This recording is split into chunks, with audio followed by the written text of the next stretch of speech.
All right, what's going on, guys? Welcome in, welcome in. Hope y'all are doing very, very well today. Let me go ahead and market the stream a little bit. I'm gonna get this going.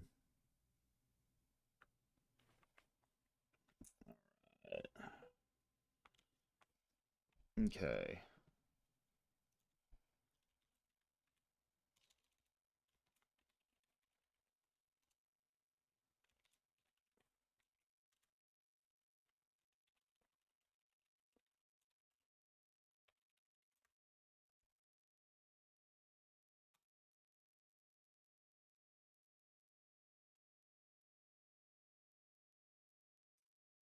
All right.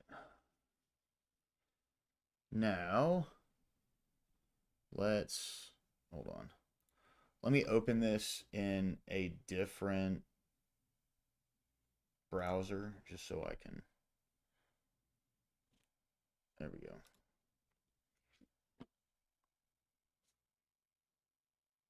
Just so it won't pull up the whenever I check if I go over to post something, it won't check chat every time I do this. So we are gonna do some current event stuff. Am I seriously muted? Why? Whoa, what the fuck? Am I muted? No. No, I'm not muted. But what's up, Rubber Ducky? Good to see you, man. Welcome in, bro. Big Soda, Corey Barton. How you doing today, my friend? Welcome in, brother. Welcome in. Jump into the Discord whenever, man. We're just doing it to it. Oh, man, you got me there for a second. I was getting pissed, bro. I was like, there is no fucking way. There's no way I'm having audio issues again. I just had my phone up. It sounds good on my end. So, but thank you. Thank you for keeping me on my toes, brother. Good to see you too, my man. Welcome in, dude. All right. So, let's get things rolling, boys. What's up, Bad Luck? Good to see you, man. Welcome in, brother. Welcome in. The brothers have arrived. The brothers have arrived. All right.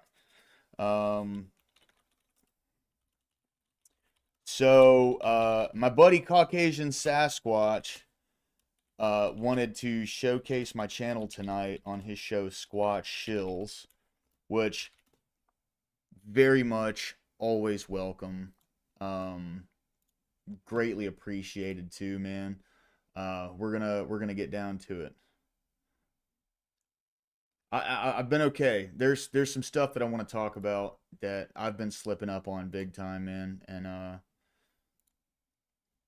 want to cock squatch. Yeah, exactly. All right.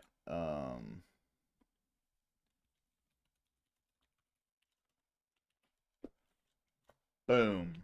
There we go. Yeah, yeah, dude. Caucasian Sasquatch he's awesome, dude, for real.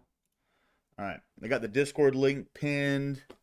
Um just, it's another fine day, bro. God is good, man. God keeps us moving. All right. Potato edition. It sputted out on me, Mr. Fista. How you doing today, man? Good to see you, bro. Hope you're doing well, dude. Hope you're doing well. Um, all right, so this is one thing I wanted to bring up.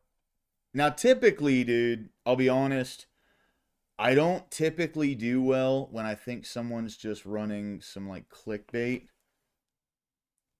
How to make a delivery and got back and it was ever. Yeah, dude, I had to close it. It was fucking unwatchable.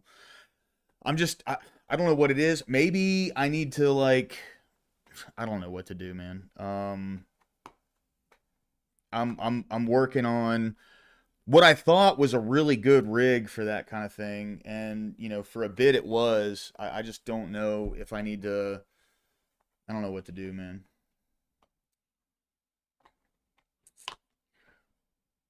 These Indians around me, yeah, no shit.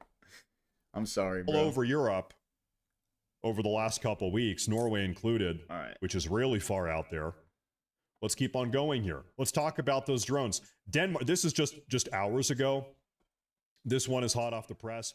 So just so we're all aware, things are really heating up on the Ukrainian front right now. Have both just been closed after new drone incursions. I think there is drones. So they've been having good chance. So every single one of these red circles here with another red circle around it is unidentified drone activity. We could potentially actually go in to Denmark war with here. Russia. Boom, boom, boom, boom. All over the place. 5 different recorded locations in the last 24 hours. No, Corey, I can't hear you in Discord. And to be fair to Russia here, these drones in Denmark are, as of now, unidentified. I don't want to spread any misinformation here. I would guess they're probably Russian, given there's been Russian drones everywhere else for the last 3 weeks. It's not showing up. These ones we little don't green know thing. Maybe jump out and jump back in. This is breaking news, hot off the press today. Moving on. Passenger jet flying from Amsterdam to Elbjorg. You hear me now? Yeah, there you are. What's up, brother? And the Elbjorg hey, bud. base are forced to close down. How's it going? New drone oh, you know, it's going good. I was about to say, if you wouldn't mind connecting it to OBS or whatever, however that process goes, so I can watch the video too. Yeah, here. That's right. Europeans had a private conversation with Russia a couple days ago. And I want to read through this report. This is going to put a lot of this into context for you guys. How's that? Like I said, that's perfect. Pay attention here. Oh, this yeah. one is pretty wild. Europeans privately tell Russia they're ready to shoot down Russian jets. This article is posted earlier today, about 5 hours I saw ago. a little bit of this earlier, European man. diplomats warned the Kremlin this week Kind that of fucking NATO scary, is ready dude. to Not gonna respond lie. to further violations of its airspace. Oh, yeah. With full force. This could have some serious effects. Including by shooting down Russian and I will planes, say, according to officials familiar with the exchange. Go ahead. I was just going to say this could have the same effect like World War I with the entangling alliances. By the 3 Yeah. MiG-31 fighter jets over Estonia last week. So it's not just Russian drones that are all over Eastern Europe at this point, and also over I guess, Norway. Like, the ones over Denmark, we don't I know for this sure sounds are Russian. terrible, But it's also and Russian this fighter sucks. jets over Estonia a week ago, but violating NATO airspace. According to the officials who spoke on condition of anonymity, I guess we're as kind of the lucky we talks have the took place Jews on our behind side. closed don't doors. we? Following the conversation, they concluded that You know what I mean? I'm just gonna Right. say it, dude. I'm just gonna say it. Like, you know, Russian officials have it's denied it's that kind of their like you planes get crossed you into get Estonian shit in one airspace hand and insisted piss in that the they other, are not right? trying to And it's test like, NATO. well, They said that a we separate we, incident we have a when drones country that crossed is into horribly Poland was the infiltrated by a result of an foreign error. government, That was like 2 weeks ago. or And it was we get numerous eradicated drones. because We we're not on actually the side of the reported people that who live on the night like that happened. essentially own the Kremlin military-industrial spokesman complex. Dmitry Peskov said this And, week uh, that True. military flights are guided It's by international like, rules. you know, Okay, you so pick one or the Russia other, is and denying the fighter jets are invading I hate to say it, bro, Estonian but NATO airspace. I like my life The right now. Europeans You know what I are mean? Solid in their belief that the Russian jets are The check violating drop, their guys. That's airspace. what happened. The check drop. I will make a request. Please do not You know, I'm just spam kidding. the chat. Please do I'm not consider getting any it money from respectfully. I Israel. appreciate that. NATO's eastern members have faced They a wouldn't series give me of any money. violations this month that have posed an unprecedented You know what I test of mean? the alliance's resolve.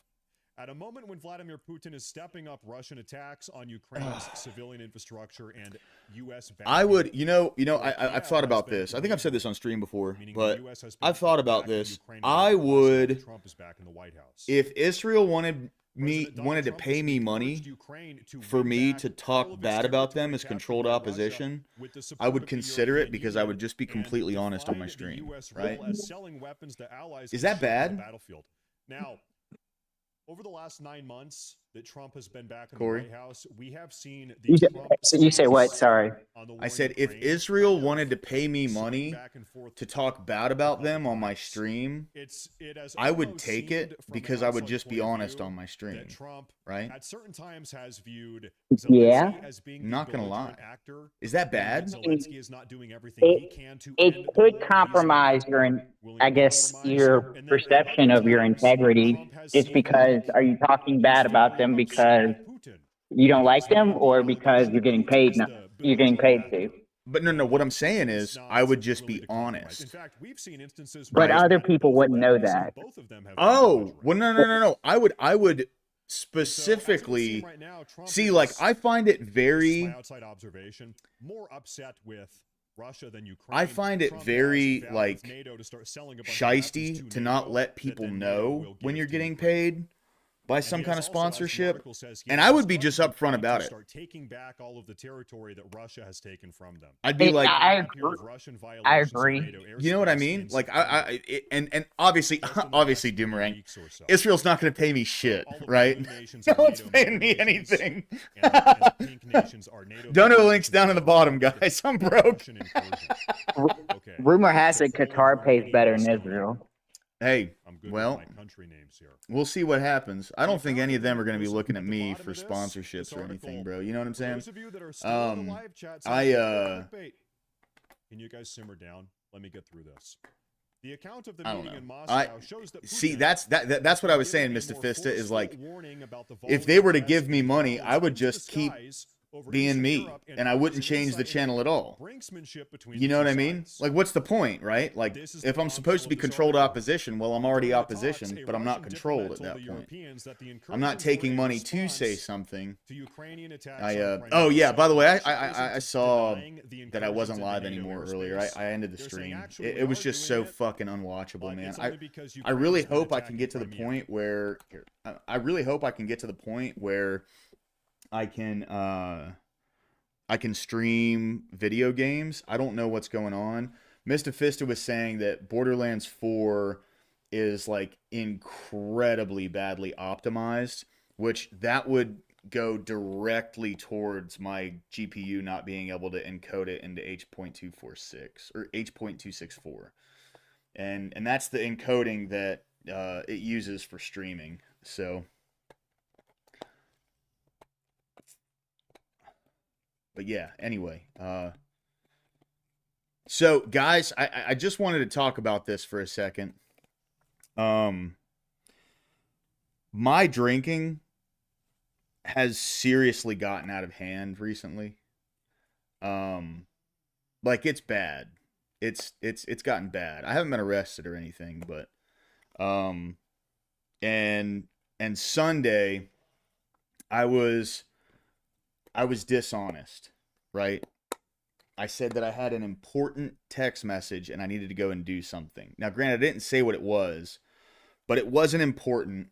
I got a text from this chick and I went to go drink with her, and we ended up drinking together all weekend. She stayed here all weekend. We drank together all fucking weekend and drank way too much, dude. I mean, like, Monday, I think we drank a whole 750 of Broker's Gin. It's 94 proof, and 2 bottles of wine on top of that. So, I just wanted to say that I'm really actually, like, putting effort in getting sober now. I'm not just saying it. And I wanted to apologize to anybody that was here that day, because it was dishonest of me to make it look like, you know, I knew what I was doing. I'm not going to lie, guys. Like, I made it look like I had some kind of an emergency and I needed to go. Instead of just going, hey, this chick hit me up, I'm going to go drink with her for the weekend. I was very broad in the way that I said what needed to happen, what I was about to do, and, you know, I just wanted to Mr. Fista, I've been there, bro. Anyway, I just wanted to apologize because, you know, yes, Doomerang, correct, bro. Correct. That's right. Because I can't, I don't want to live like that. You know what I mean? I don't want to live like that. Oh, I'm sorry, little class. Former FBI director James Comey just got indicted. Nice, good. Fuck him, dude. Put him behind bars, dude. I'm telling you. Look, Guys, did I not fucking call this? Did I not call this? You did. I said people are going to start getting put in cuffs. There was, 12 New York City politicians that got put behind bars. There was, there's the lady that hit the ICE agent. There's, who else? Now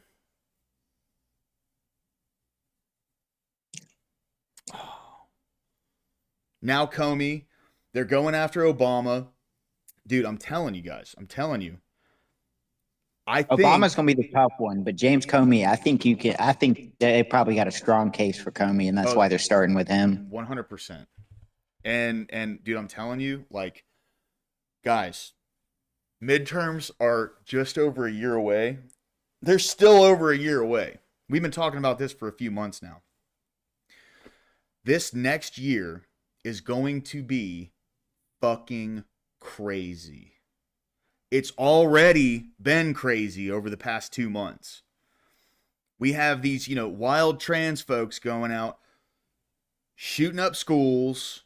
Their boyfriends are shooting our speakers. That idiot, what was it, yesterday or 2 days ago, that was trying to pop at some ICE agents and ended up killing 2 immigrants and hitting another one and didn't miss all of the ICE agents. I mean, this is going to escalate. We've been talking about this for months now, boys. Nope. It's fucking happening. And we're going to start seeing, especially now, dude, I will say, right? Trump's taking some serious L's with me. Him making Antifa a terrorist organization is fucking based. You got 2 thumbs up for me, bro. And it's not a freedom of speech thing.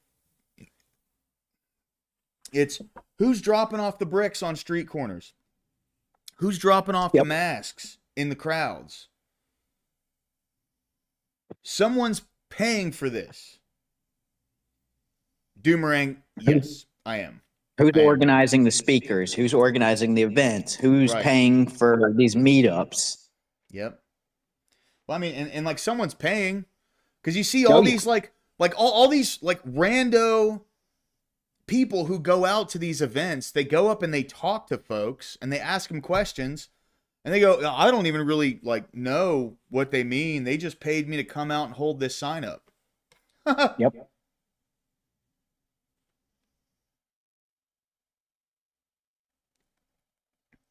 Oh, Ducky. I try to stay within TOS. You know what I mean? That's really what that comes down to. You know what I mean? That's all I have to say to that comment right there. Guys, we've been talking about it for months now. This is not going to be another lame duck, smooth sailing Trump administration like his first one was. Well, at least the second half, right? It's not going to be that way. He's been winning. There's been a lot of winning. Yes. Yeah. He's been taking a lot of W's. I know everyone's really cheesed off about the Epstein thing. I'm not happy about it myself. But here, at the end of the day, here's the thing, bro. We're not going to get the fucking files. Yeah. Nobody's going to release them. And it's a fucking damn shame. Don't get me wrong. I'm not happy about that. It's terrible. But at this point, I am 100% certain that the files will never be released. Josh Blintzler, what's going on, man? Good to see you. Welcome in. Thanks for stopping by, bro. It's a start. Need prosecutions with real jail time. No soft punishment like these house arrest or probation's based. Absolutely. Because they're just going to sit at home and fucking text and tweet and shit. Right, Doomerang, exactly. Yes, 100%. Yeah. That's why old Nicky Boy is so adamant that we don't elect J.D. Vance in the next election. And, you know, to some degree, I'd like to see, you know, we're not even a full year into this administration this time. So I'd like to see the way that they do things. But I'm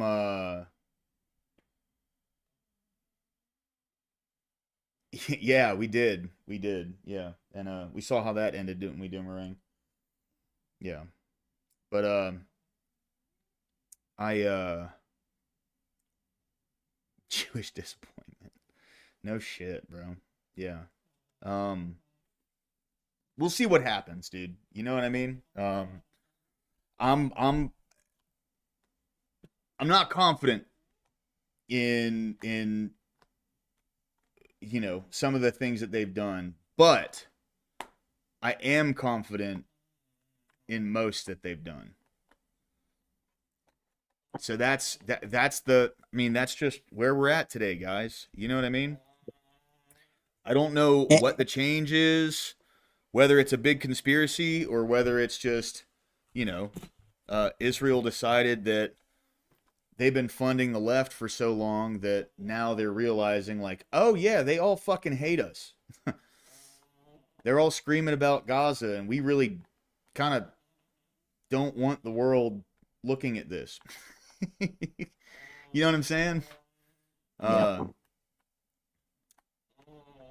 It's just one of those things. Anyway, let's get back into it. I don't know. What do you think, Corey? What do you think?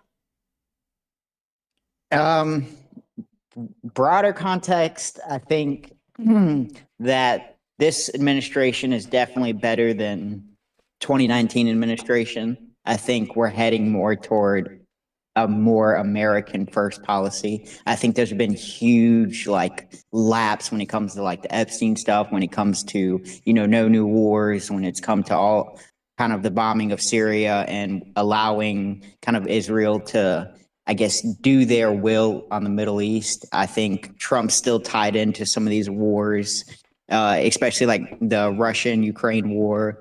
But overall, I have to say that this has probably been the best administration of my lifetime. Like the goals that I personally want, this is the closest I've ever gotten to any of them being accomplished. And so, go ahead. You got to take the good with the bad. Yes, 100%. Bad luck. I am 5'11". So when I put shoes on, I'm 6 foot. Depends on the shoe, all right? It's like every time I get measured, I always like take my shoes off because it just makes me feel short whenever I stand up there. And no, not at all, Mr. Fista. I'm actually not short. I'm grateful that I'm not like super short. But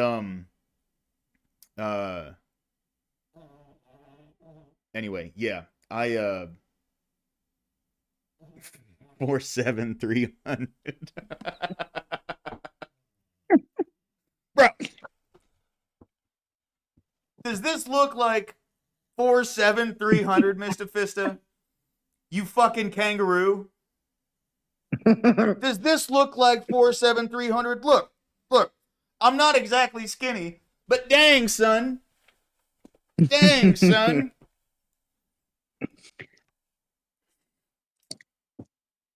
What's up, Scott Hotvet? Good to see you, my man. Welcome in, bro. Welcome in.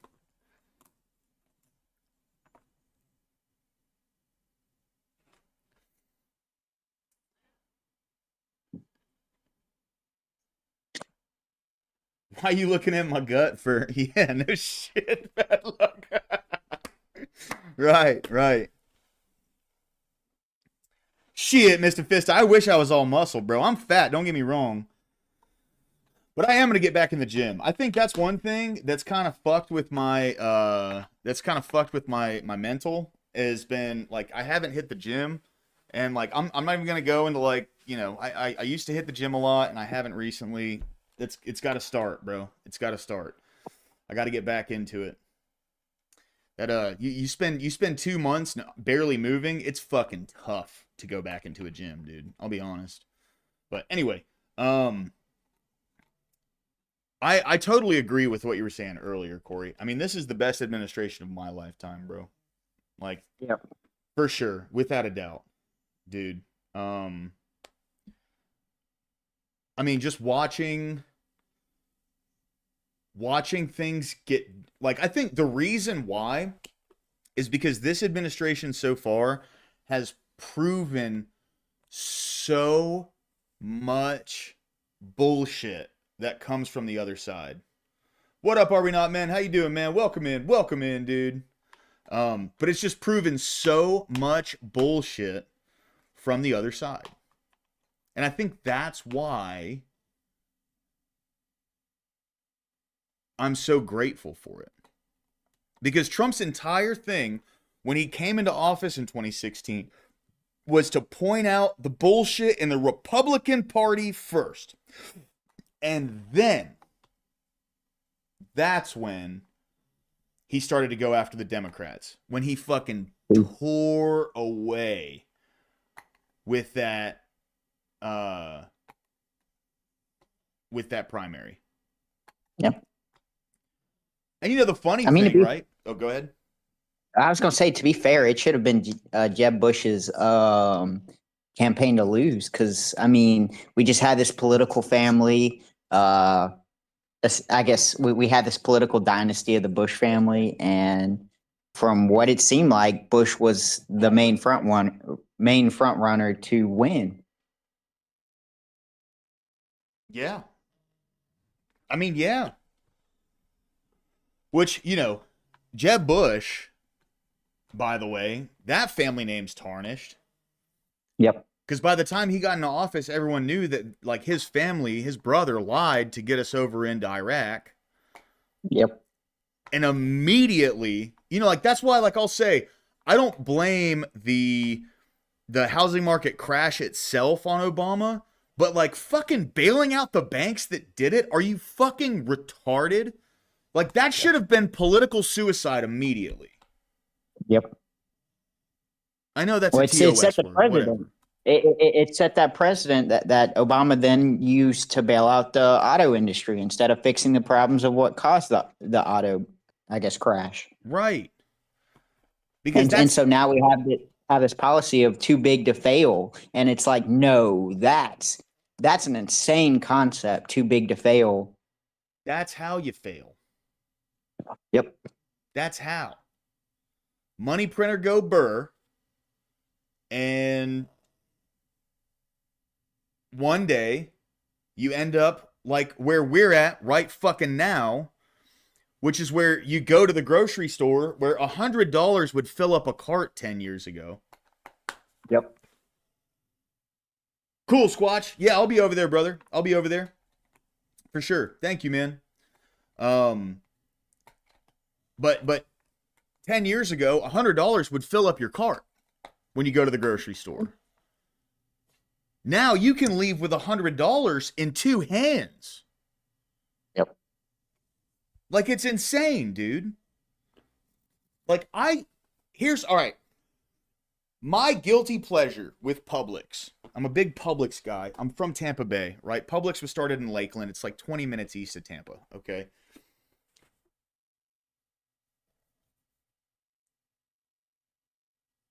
An 8-piece fried chicken little thing, which is just 2 breasts, 2 legs, 2 thighs, 2 wings, right? An 8-piece fried chicken is $12 fucking dollars. And that's one of the cheaper things you can fucking get. It's insane to me, bro. It's crazy. And when you have politicians that don't give a shit about the people that live in the country, who actually spend the money, who work and pay taxes and do all of this, you're just going to keep printing money so you can throw money at problems, right? Like, let's not pretend That 800, what was it, 850, $875 billion that Obama threw at the banks to bail them out. Let's not pretend that they had that money saved up and then gave it to the bank, right? He called his friends at the Federal Reserve and said, hey, I need this much. They printed it out. He gave it to them, and they were probably able to turn a profit on all of it, enough to make up for the inflation that happened immediately after. Well, that's something that they don't budget for. That's one of those things where, oh shit, we need to fix this problem. We need money right now, a lot of money, and then they inflate the currency supply. You know what I mean? Like, Yeah. just keep them coming, boys. Like, that's and to me, that's the biggest issue. And it's something that like that's where I find most of the people that I know in real life when I talk to them about political issues. That's what I really try to harp on, is like, you really shouldn't be focused on what party is printing more. We should be focused on the fact that everyone who gets into office raises the debt ceiling and prints more money. You know what I mean? So, like, that's the issue. Let's start the problem where it starts, which is the printing of money. Not who's doing more, but it's the printing of it, right? They print for their budgets. They print for their spending bills. They print for their wars. And we're the ones that pay the price on that. It's like, imagine punishing somebody and then being like, hey, what you did was very bad, but I'm going to get this group of people to then pay for it. Yeah. Yeah. Because, and that's one thing, like, look, I know, hey, what's going on, Nuxus? Welcome in, bro. Good to see you, man. Good to see you. That's one thing that I don't necessarily like. Oh yeah, level 4, jump up, dude, jump up. I'm gonna be jumping over to Squatch's stream here in just a bit, but please, by all means, bro, jump in. You should have permissions to just jump in, by the way. If you don't, let me know. I'll pull you in for a second. But I don't particularly like agreeing with Ben Shapiro on things, because I understand where his allegiances lie, right? Like, Ben Shapiro is not America First. Ben Shapiro is not MAGA. Ben Shapiro is a conservative Israeli. Now, he was born in America. He grew up in America. He speaks fluent English. But that's not where his number one allegiance lies. Maybe he does want good for America. But those two things aren't mutually exclusive with Ben Shapiro. They're not. You can want good for America and still have your, like, outside foreign countries' best interest at heart as number one.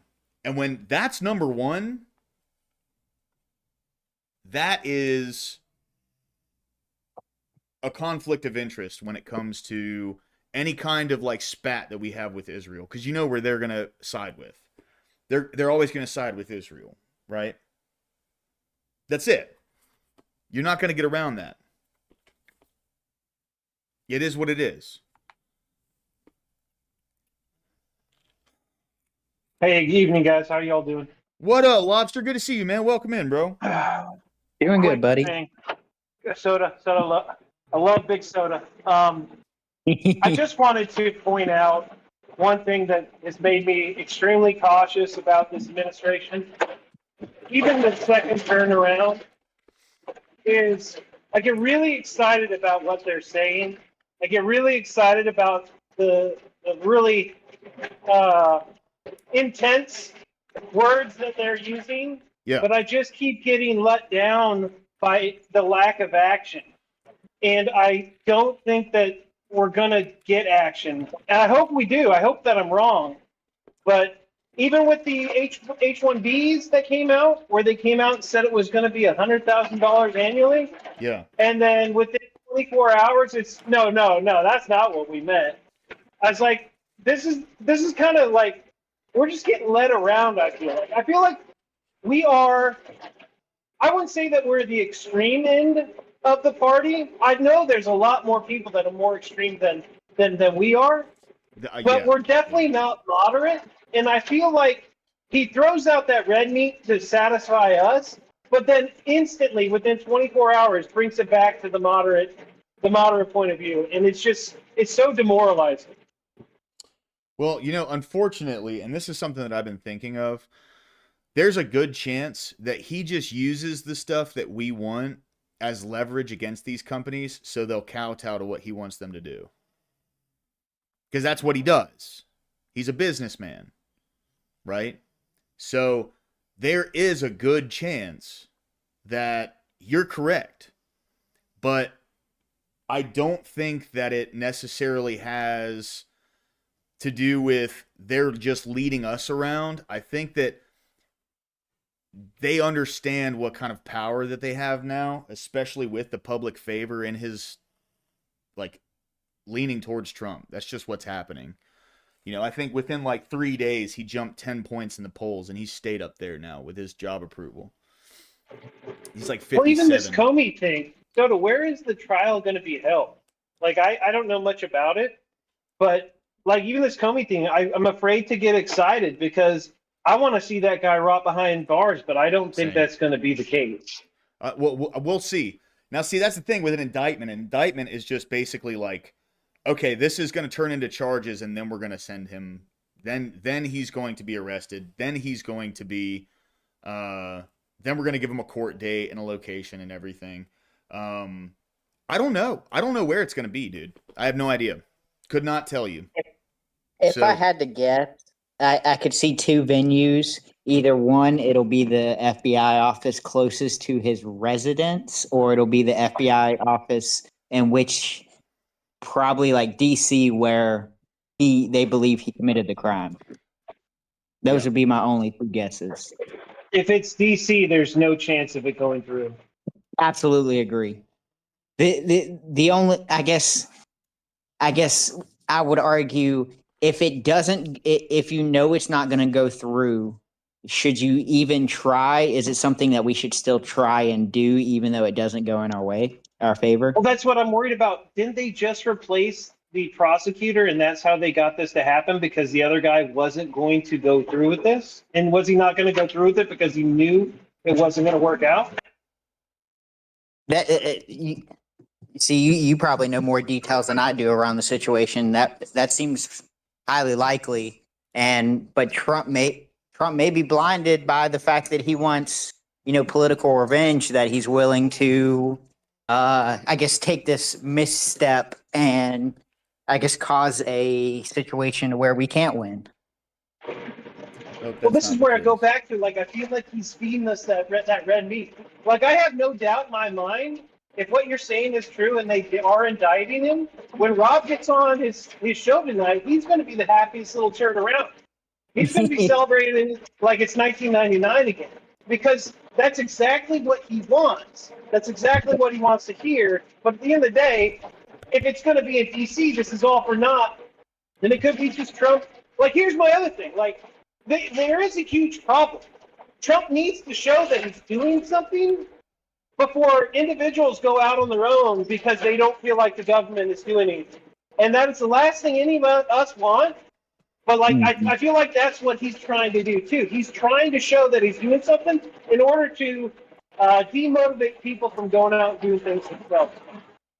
Oh, yes, I think that's a very reasonable, reasonable conclusion, because Trump could be in a situation where he constantly feels the need to do something, even if he doesn't necessarily agree with it. So that way, he's got to keep taking these small steps towards what he wants without.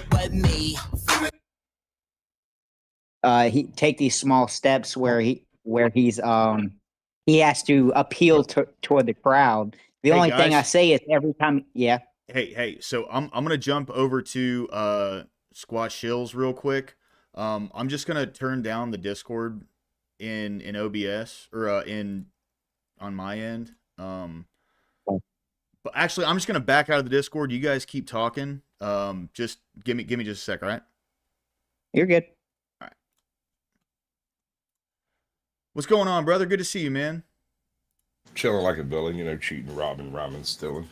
There you go, dude. This is like the closest I've called it in a long, long time. I was literally cooking Alfredo 4 minutes ago. Shoveled that shit into my goddamn gullet. Nice, dude. Nice. Yeah, I need to fucking fuck it. I'll just get some food later. It's fine. I'm not that hungry. I'll be okay. What's going on, man? Well, I was So watching how YouTube. exactly are we gonna structure all this?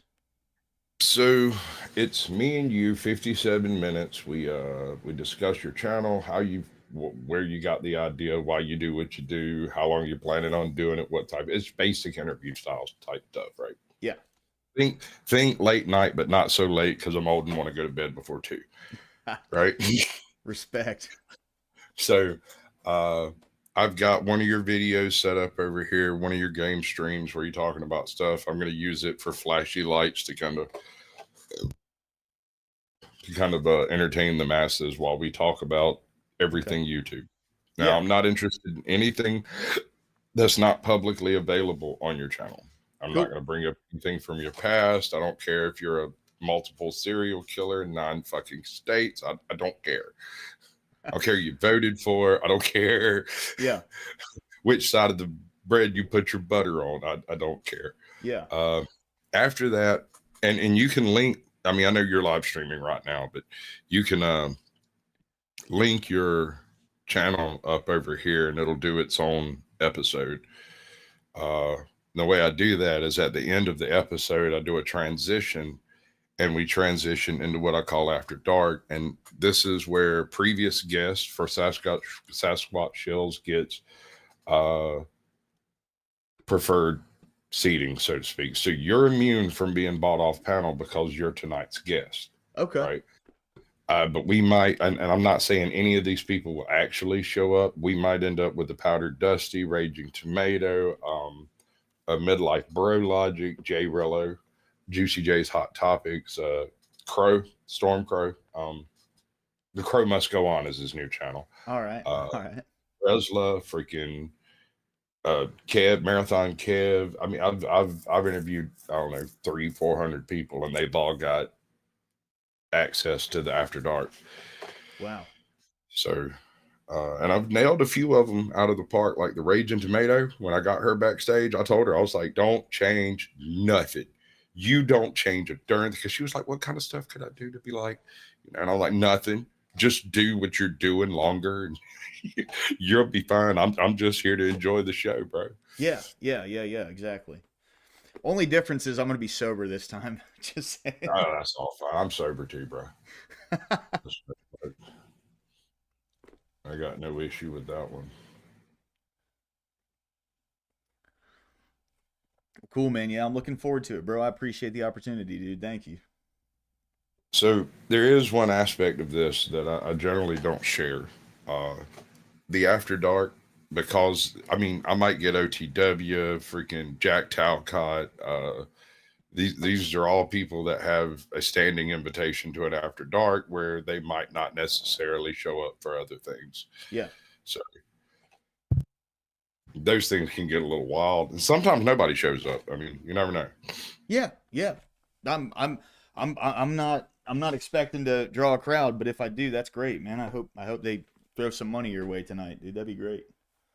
I generally don't get paid during this one. Really? I don't know. I've never monetized my channel, so beyond that, I didn't accept donations up until 9 months ago, maybe. No shit. Whenever Rashid fixed my Cash App, I got a Cash App and it broke. I got a Cash App on my birthday. It got 200 and some odd bucks in like the first 5 minutes of its existence, and it got red flagged into the freaking stratosphere. Like, it took me a year to fix that crap. No shit, dude. Yup. And my man Ramsheed or Rashid or whatever his name was, I can't remember. He's an absolute angel. He works for Cash App. He walked through absolutely all of it. And it turned out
I mean, I could just pop through, but they're all basically game streams and they all basically show the same general type stuff. So visually speaking, there's really no difference here, you know. Yeah.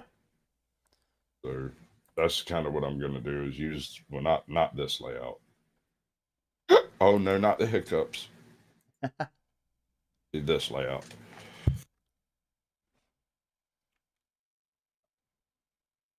If you could open my chat on YouTube and type in it, I'll mod you. You could drop whatever links you want to drop, donation links or anything else you want to put over there. For real? Bro, I appreciate that. And your channel link is already pinned to the top of the chat.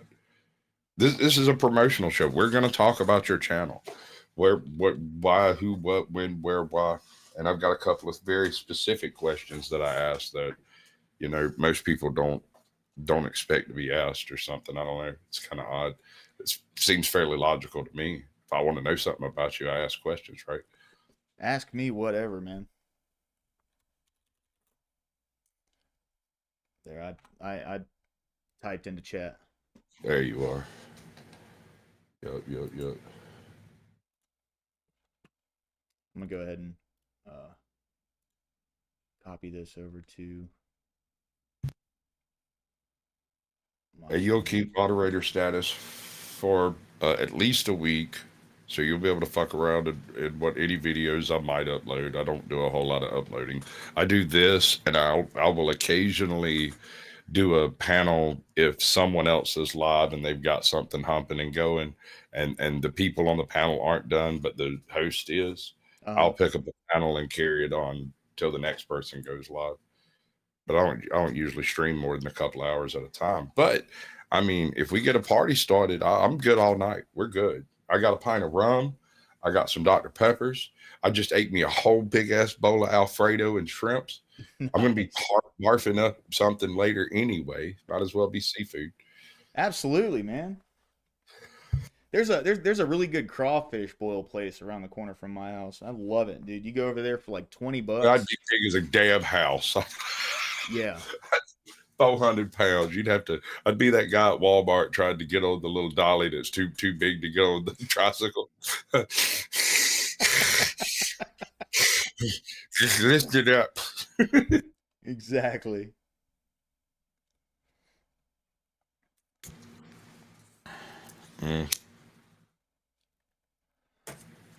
Oh. You have any particular haters? Any trolls? So there's a couple. Steelman is one of them. Oh God. Yeah. Yeah. Which I really like, honestly, I never had any issues with him until he started going around to other people's streams and saying I was preaching the gospel. And like, I try to make it very clear, man. Like I'm not a biblical scholar or anything. So whenever I talk about religion, I'm talking about it from a very like basic standpoint, you know? But now he comes into my Discord and flips out. Hold on, I have some base advice that I give most streamers when we do this, but because I'm live on YouTube on your channel now, I can't exactly divulge the secrets of the trade like that. Here, hold on. Let me. Here, I got you muted. So it's like this. Trolls have exactly as much energy as you're willing to put into them. As long as you don't, if you never, ever respond in any way, they'll slide off of you like water off a duck's back. But if you give them the slightest little bit of freaking knowledge, that is validation in their field, and they determine what happens to you after that. right. Only thing you can do, and some people take being blocked as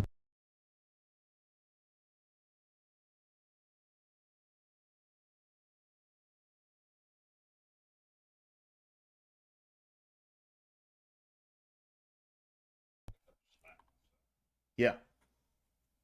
don't feed a troll you're not willing to. Fair. And I'm with you on that one. 100%. Definitely. For me, I like to keep them around a little bit. Not all of them, but there's a few that I like to keep around simply because they they add to the entertainment of like the show, right? So there's some of them. Like I have one that comes in all the time. Used to, I haven't seen him recently, but his tag name is like Live for Life, and he always comes in saying some crazy shit, and we always have back and forth whenever he gets on. But like I call him my favorite troll, he calls me his favorite right winger, and it's like a thing, right? You know what I mean? So With his base show, no. like him say something that's extremely based. I got one named Outlaws too. Uh-huh.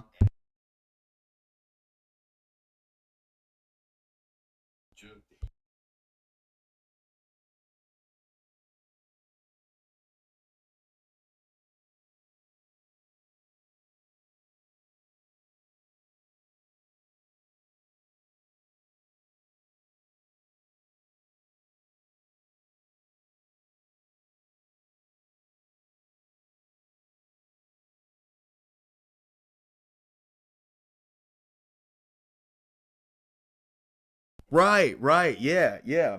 And you know, like with my channel too, man, like I have left wingers on and we have like really good conversations that are productive, you know? Like I have two guys in particular, man. They come on and we disagree pretty heavily on some things, but then there's other things we start to talk about it, and it's like, oh fuck, like you get it.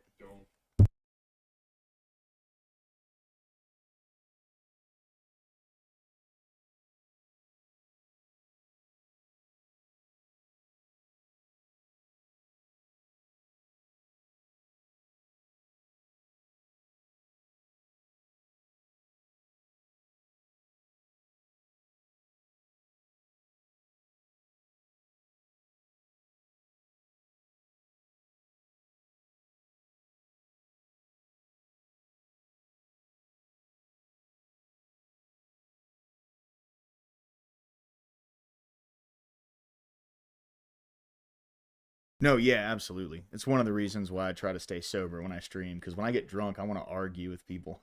You know what I mean?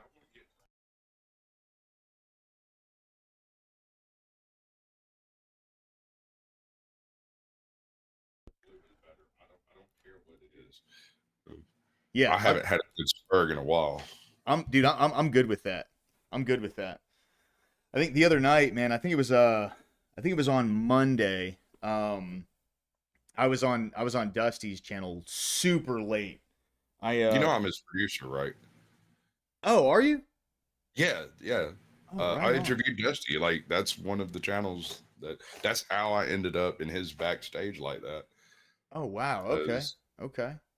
It I've helped a bunch of different channels just kind of quietly backstage, not really. There's I got keys to 4 channels that I'm not even referenced on. Like I don't ever make an I'm not allowed there, but I got keys so that I can go in and fix shit when it breaks. Yeah, yeah. Right. That's right on, dude. That's good stuff. I see. I don't know. I'm just so damn new to all this, man. You know what I mean? Like, so that is it possible to get sober thing? That video, I did that Yeah, like in the middle of last year when I was just streaming games on Twitch, right. and We'll get to all of that, dude. We'll yeah, save it for the show. We'll get to all of that. I'll ask a bunch of questions. It's not going to be a problem because I'm not trying to catch you hanging out, or I'm not going to just surprise you with a bunch of you when you were in fucking middle school at that drunk party you went to. Like none of that shit. It's nothing like that, dude. cool. I'm basically doing an analysis of YouTube in general, and Yeah. I'm trying to do it from the bottom of YouTube, right? So Okay. people who have just started a channel, just got into streaming, just got into making content. Uh, but I've got a position open on another show called The Blast Radius. I produce on Sundays. I'm usually the second chair, but I've been trying to find somebody to take that place because I would rather be producer and just rock it that way, right? It's Captain Curmudgeon's show, so he gets the it's all his. He thumbs up, thumbs down any change that takes place. Okay. The last 3 people I've brought in have gone badly in every case. Just to let you know, Yeah. like I'm trying to find a dynamic personality to occupy what I feel is a vacuum in that space, right? And What's like the whole thing behind the show? he's a California Republican, and I'm looking for somebody as close to the East Coast as I can find to do sort of the sea to coast to coast kind of concept. Yeah. We go over the shit that it's kind of like imagine if John Oliver was actually funny. Um, it's the same sort of concept, and he gets real spurred up on certain topics, and so I'm fixing to kick you out. And we're gonna do our full intro thing. All right. Let's go, brother. Sounds good. Mm.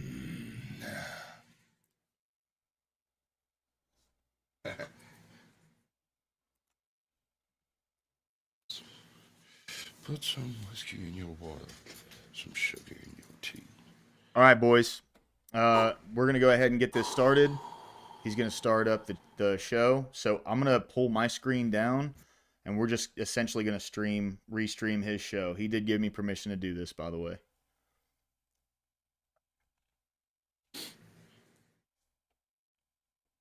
We put some whiskey in your water, some sugar in your tea. What's all these crazy questions you asking me? This is the craziest party that could ever be. Don't turn on the lights, 'cause I don't want to see. Mama told me not to come. What are the humans doing?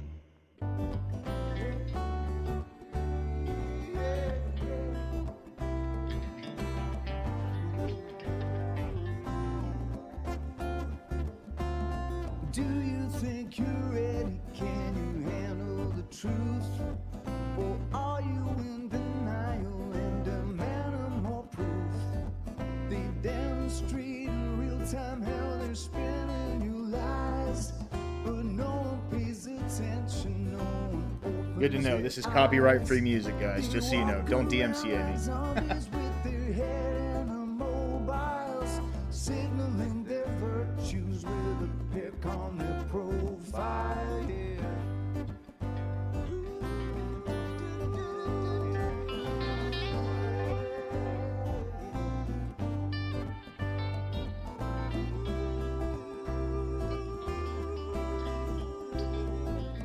Signaling their virtues with a pick on their profile. So if you think you're ready, you don't need more proof. Conspiracy deniers are denying the truth. They fabricate our problems and pretend to provide the best solution, but we all know they lied. They lied about the weapons and they lied about health. They lied about the fact that they're transferring the wealth. You should really notice how they're pushing the fear. Keep everybody terrified and not thinking clear. Yeah. Everybody's not thinking clear. Keep everybody terrified.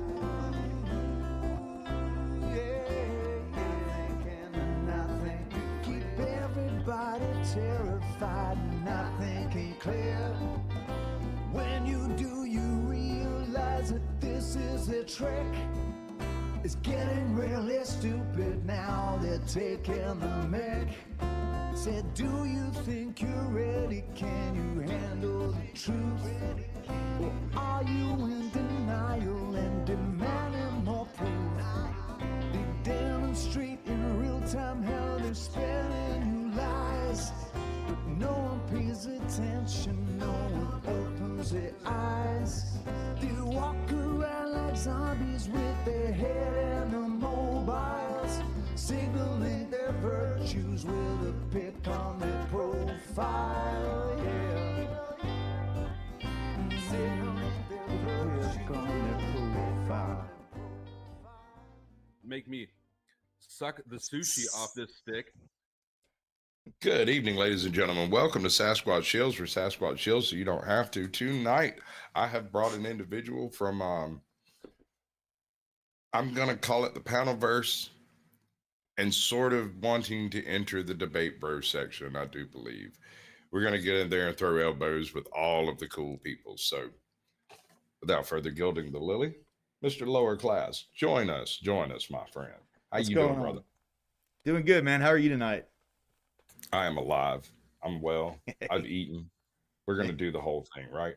All Yes, you got to sir. do is survive 57 minutes, and as long as you don't die, we've got a good show. Are you ready? No promises. Okay, bro. So here's how this is going to start out. I want you to tell everyone what your channel is about. Introduce yourself, the whole nine. You got a minute. Yeah. So I'm lower class. I'm out of Alabama.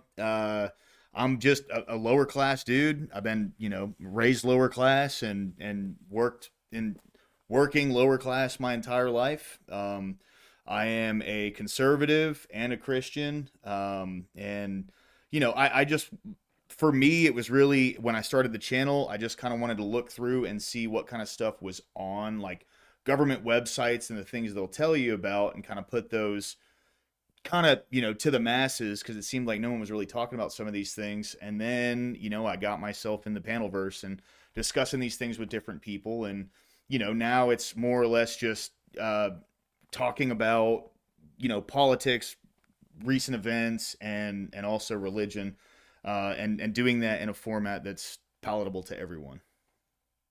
Magnificent. We got a couple of people in chat. I got literally 3 people in chat right now. It'll tune up a little later. There's also like 7 of my previous guests live currently, so it thins the herd. What's up, M's Mad World? That's previous guest right there. Leah, welcome in. Dennis Foot, Bigfoot. Y'all 3 get the trophy. Well, actually, I'm sorry. I apologize. Let me do this properly. Plasma Void gets the gold. Of course, Scotty Waddle gets the permanent platinum trophy. He's always first at everything ever. So I don't know how he does it, but he does. Platinum trophy goes to Scotty Waddles. I also want to thank him for the donations over the past week. That's been pretty cool. Haven't even seen him in chat, and he's still sending me money. Love that. Yeah. We got Dennis Bigfoot gets the bronze, and Leah gets the no. Dennis Bigfoot gets the silver. Leah gets the bronze. I swear to God, you don't count. You're the guest tonight. Okay, back in a GIF or a GIF. Is that a granny? I'd like to. What's up, Never Lucky Rubber Ducky? How you doing, Duck? Welcome in, brother. Okay, so I get the lower class reference. That's actually brilliant. I dig it. I it's a good one, especially if that's the angle you're pulling from. Then lean into it. Can't nobody ever pick on you about being lower class because you did it already. Yeah. So there it is. But you're sitting around one day. Did you have any other channels before this? Yeah. So, You don't have to name them. I'm not trying to get into your background too deep. It's up to you. no, it's okay. I was Twitch streamer last year. Ham Buddy was my tag. That is now lower class as well. But there was just a few games I played a lot, like Helldivers and Destiny, and that's typically what I focused on streaming. Apex Legends, all that shit, you know. So Yeah. Twitch stuff. Gotcha. Right. But I never really talked about, you know, anything like this, and there's just been a few evolutions over time, and you know, now I've gotten to kind of where I'm at today. So, You know, just like everybody else has me as a producer, I have her as a producer. hey, So you figure that one out in your own time. Um, so you're sitting around one day and you go, okay, so I'm going to change my profile. I'm going to name myself lower class. How Yep. does this happen? I gotta know. You know, well, it was funny actually. So, a friend of mine that I was talking to, we had this idea to start going to just some local bars around here, and this is where like the idea started, right? So it started with we were gonna go to local bars and stuff around here, and after like you know, some small local band would get done playing, we would do interviews with people, and that started 2 years ago. Now I can't remember the name that we had for it back then. It really wasn't catchy or anything. And then I started doing the Twitch streaming thing, and then about like 6 months ago, I wanted to kick that idea back up and get back into doing that. And you know, my idea was, well, I'll start the channel and get some, you know, get some videos out there and at least talk about some things, and then be able to go into the bars and do all of that stuff. And it kind of just, I got a lot of support really early on, and it kind of just picked up from where it was at, and I haven't necessarily gone back to that because, you know, lower class, being in a bar, local music, talking to people, just, you know, not even necessarily political at first, wasn't really the avenue I wanted to go down. It was more just live music and sports and things like that, which that's still on the back burner and maybe something I could do in the future. But, you know, just the direction that I went in the beginning seemed to pick up traction, so I stuck with that so far. Yeah. So you're not adverse to spreading your wings a little bit wider and covering some wider topics? Not at I all. only ask because, you know, you got to keep your tinfoil hat handy on YouTube. It needs to be real close by. So how deep into the politics are you willing to jump to make this happen? Well, you know, I on my own channel, you know, I haven't broken TOS, but I play really fast and loose with it. I go into topics that a lot of people aren't necessarily in favor for, but it seems like, you know, the community that I have a really like, there's about 20 guys that come into my stream pretty consistently, and they're all really supportive, and we talk about these things, and you know, especially in chat, I go deep. especially with history, right? Oh, it's so deep. I love history. Captain Curmudgeon's, I believe his degree is in American history Oh wow, or maybe 20th century history, something like that. I can't remember. that's where a lot of the important stuff happened, actually. It's weird because I am conversationally versed in everything that took place before 1976. I'm completely just a moron after 1976. And there's a Really? very simple reason why. I owned a 1976 World Book Encyclopedia set, the entire set. And when I was growing up, I read the damn thing. Yeah. Almost all of it, if not all of it. I may have read all of it, probably a couple of times. And so I'm conversational Yeah. Yeah. on most topics. It's not a new concept. I've read about all that stuff. And so when I say I've read about all that stuff, I'm not joking. I'm dead serious. I read Yeah. about all that stuff. Yeah. So you're are you wanting to do the debate circuit type thing? Are you wanting to like go to debate con and go up against or team up with folks like Andrew Wilson? Well, I've thought You've been about on it. you've been on the Raging Tomato, right?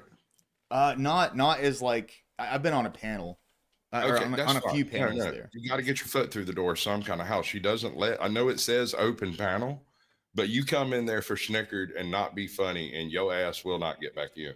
Oh, right, Right? 100%. She lets me up Yeah. every time. She's actually, like, I think like if I'm not mistaken, one of the more popular videos.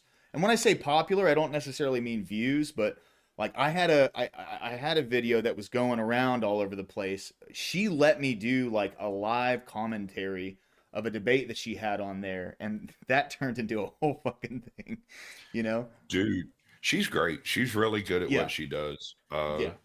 And I'm just count myself lucky having been able to actually get her alone and have a straight, YouTube based conversation. And I'm going to jump around a little bit here because I'm not specifically trying to. I kind of want to keep you a little bit on your hind foot so that your answers are a little bit more direct. That's fine. Have you considered some type of monetization scheme? Do you have any gimmicks in mind?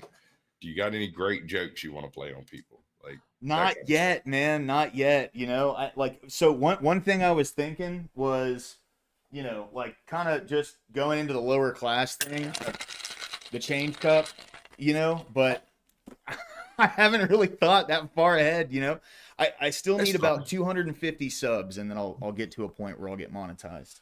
We're going to try to get you a little bit closer to that. I can't throw you 250 right out the bucket, but I appreciate the it. episode will be available on the channel. Anybody that comes across your channel name, searches your channel name, the episode will pop up.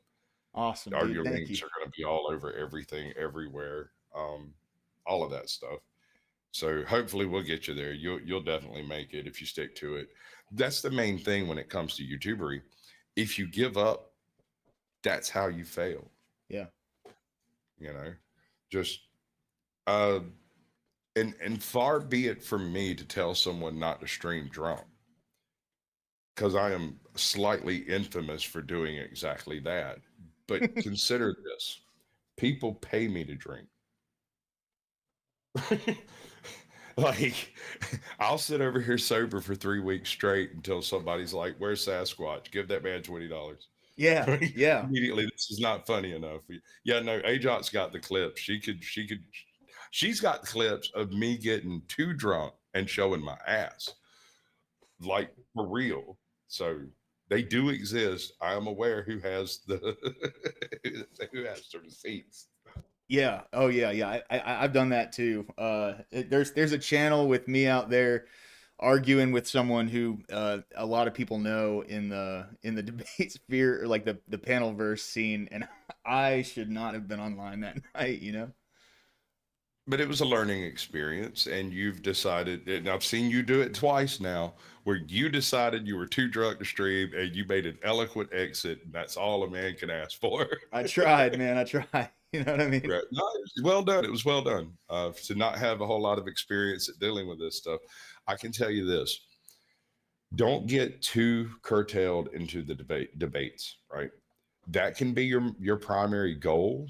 But at this point, you're trying to learn how to deal with everyone's animosity, their counter arguments, what they're going to bring up, what they're going to say, how they're going to say it. I got one previous guest, ATL Transparency News. The man sounds like he's about to burst a blood vessel every time he speaks. He sounds really, really, really angry, Yeah. like really mad. But no, no, no. I went and visited him. I went and met his wife, his kids, beautiful family, beautiful house, totally nice guy. He just sounds like he's angry. Yeah. Yeah. You gotta learn to deal with all that. I have had some of my best times online, honestly, not even like having a serious conversation, just spitballing. Everyone's laughing, everyone's having a good time, you know. So I haven't even like left out the concept of just doing this to shoot the shit with some folks, you know. Well, there's going to be a lot of that. You have to do a lot of that type of stuff because you have to make an impression, something of a splash, before you start getting invited to some of the trashier debate areas, right? Yeah. And then you have to go get your lumps. Robert Heinlein referred to it as catching your lumps. You got to go take your lumps. You got to get sore. You got to get beat up. You have to be verbally suplexed a few times before you learn not to fall for that silliness. And eventually you'll come out the other end a polished orator. What? Okay, so you first started your channel to do gaming and Yeah. decided to become somewhat political and really, or to take on a political stance and discuss your religion. Yeah. And I'm assuming those two are inextricably linked to one another. Well, you know, funny enough, when I started this channel, like, so this video is from my old Twitch channel, and I was not a Christian when I did this video. This was just from last year, Oh, right? well, that's a perfect time for one of my gimmicks because I am a YouTube paleontologist.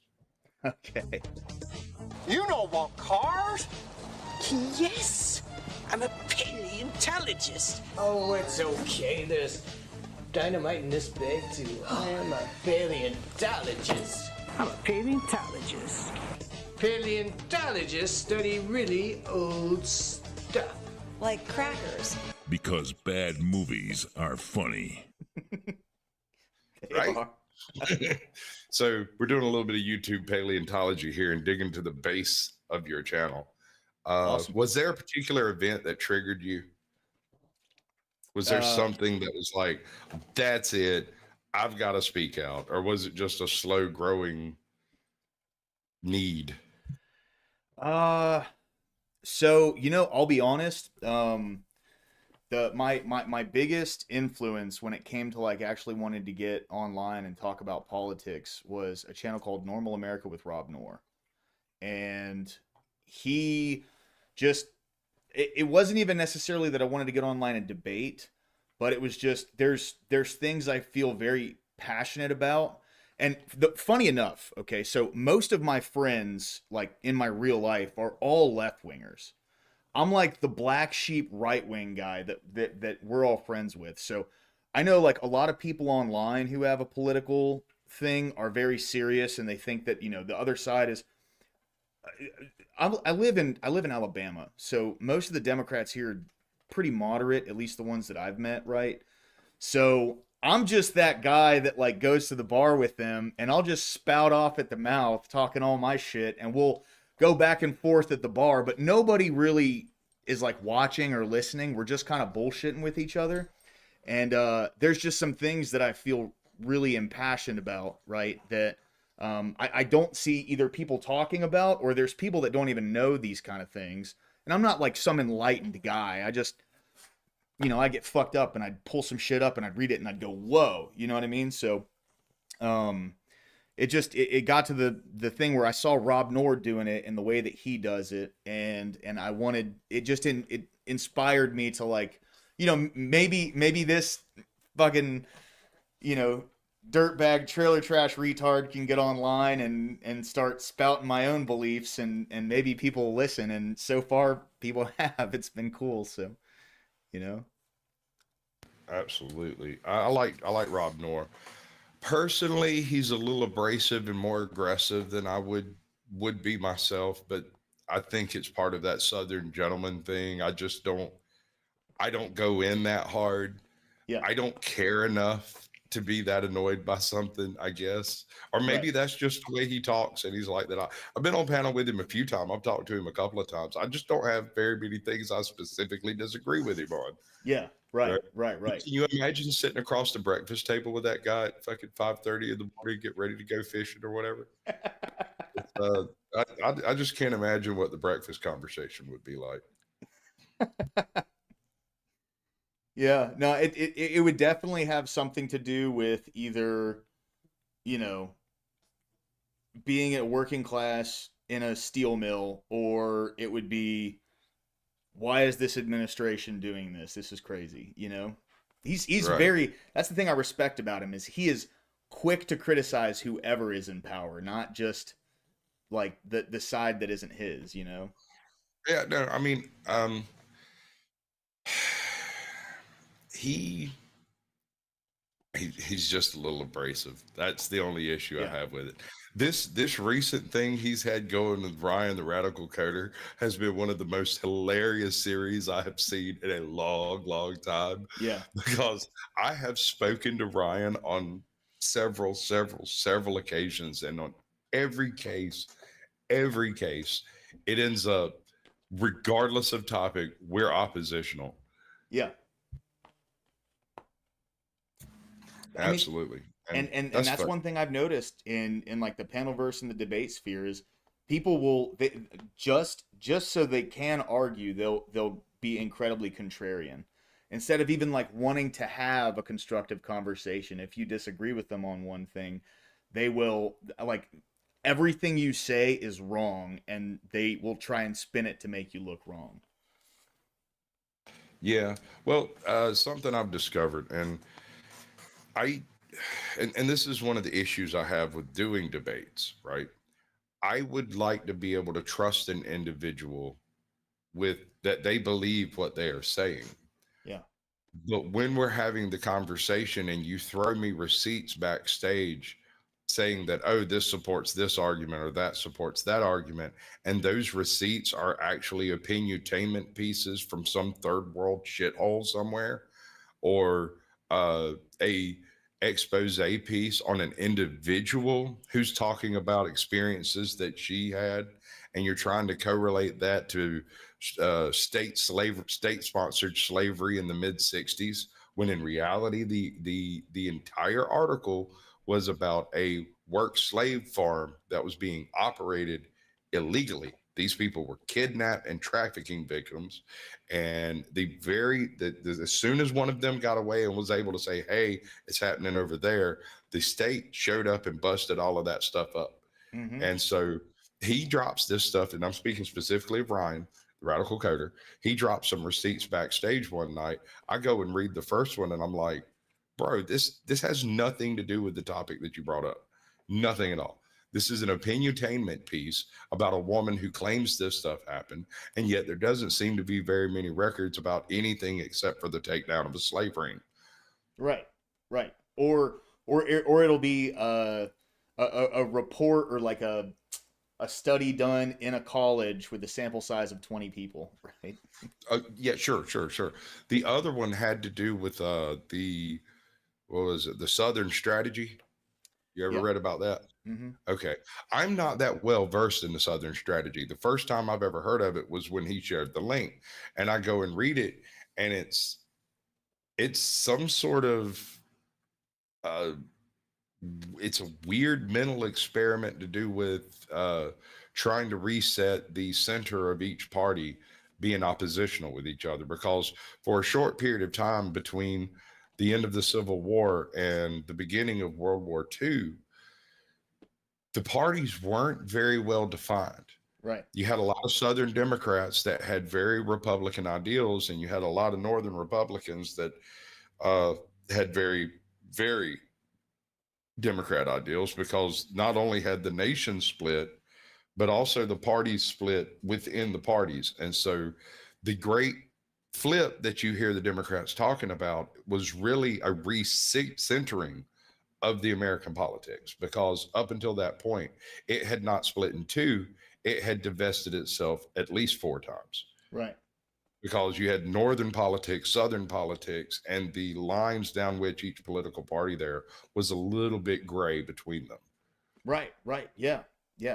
That's why the big switch, the big flip, whatever. When people bring that up, it's a lot better. Kind of the better term is like a political realignment, kind of like what you were saying. Where that's like when people say it like that, that makes sense. Right. And the thing to keep in mind is it was a recentering both north, south, right, and left. Right. Because a lot of Southern Democrats remained Southern Democrats and joined the Northern Democrats, whereas a lot of Southern Democrats changed over to Republican and joined the Northern Republicans. So the Northern politics essentially invaded the South in terminology, but it wasn't an immediate effect in the actual roots of the party. And so a lot of, at least as far as Southern, and this is something a lot of people don't do, is break it up like this. The Southern Democrats were the root of Jim Crow laws, slavery. They were the party of all of that, right? Whereas the Republicans, as their name implies, was more of a equal rights, equal freedoms, equal access, that kind of stuff. Yeah. Keep in mind, during this time period, everyone in question at this point for a voter was a landowner. So when you remove the landowning necessity to voting, you open up voting to millions of people, and maybe 2/3 of those, no, not 2/3, maybe, I don't know, 4/10 or fucking almost half of those people would have previously been slaves actively at that point in time, like had been born in slavery and now have the emancipation to vote, right? And yet have no idea about anything. And what I read from the article he shared was the Southern strategy was a mechanism by which Republicans tried to annex out a handful of Democrat districts through basically propaganda, but the Democrats did almost exactly the same thing, but aimed it more towards the slaves than they did the actual landowners and voting people of the time. Because I suspect, I don't know this for sure, that the Democrats knew that the landholding issue was going to be resolved and that they were fixing to get a whole shit ton of free voters. And so they went that way. Yeah. Yeah. And So it is not a coincidence that here today, the Democrats are still pushing segregation after a fashion. Yep. Well, and it's that's the thing. Like, if you can look for like one consistent thing in both parties, when it comes to the Republican Party, they're more individualist, right? Like when Lincoln wrote the Emancipation Proclamation, he didn't write it for black people. He wrote it so that no person in the United States could ever be bought, sold, or worked as a slave. That's it. No person at all. And still today, the Republicans have a very strong individualist message, right? Where the Democrats, if you look at the history of the Democrat Party, it has all been group-based race politics. Recently, over the past 15 years, that has gotten into, sexual orientation, gender identity. It's just evolved into purely identity politics, Right. And those are the two things that have remained completely consistent for the entirety of both parties, Okay, not to get bogged down here in politics. I know I just went on a bit of a soliloquy of my own, but all good, man. I'm just pointing out that when going into the debate spheres, don't do that thing, right? Like that thing there. I have never chosen an enemy willingly, right? Yeah. Suddenly I have the interest to do so because if you're going to be a blowhard who just obliviates everything that you say, when you're just a word salad generator, you're not doing anyone any good. You're certainly not trying to find a solution to the problem. Right. You're just trying to state that it's not a problem because the left did it. And here's another feature. When people talk about the left and the right, these are very general terms. when you speak about the left, there are two groups of people on the left. There are the people who are perfectly ordinary, law-abiding Americans who are out there going to work every morning. They come home every afternoon and they watch NBC before they go to bed, and they leave it on while they're sleeping. And they wake up super indoctrinated, and they just believe that shit. I'm not sure it's their fault. Then you have the progressive radical left. Those people are a different breed. They can, I'm not saying all, I'm saying they can be violent. Mhm. They can be very difficult to talk to. Have you come across Melanie Fox yet? Okay. So, and I rarely drop names on stuff like this, but this is me warning you. Your courtesy, your niceness, your willingness to have the discussion is the stepping stone she will use to stomp on your name. She That's will fair. take everything you're willing to give and then take a big fat pile of steaming crap right in the middle of your panel. So I'm not saying block her. I'm not saying don't engage, because there is entertainment and there is something to be gained with engaging even with an ingenuous person. Yeah. Or disingenuous person. So I'm just saying you got to take the good with the bad, and you got to take the bad first in almost every case. So just keep that in mind. She's not the only one, but you'll recognize a pattern as you go through this. If you woke up tomorrow, let's say tonight you film me a joke and you upload a short on your channel, and it's a joke, just whatever joke you've heard in a bar that made you giggle like 2 months later when you thought about it.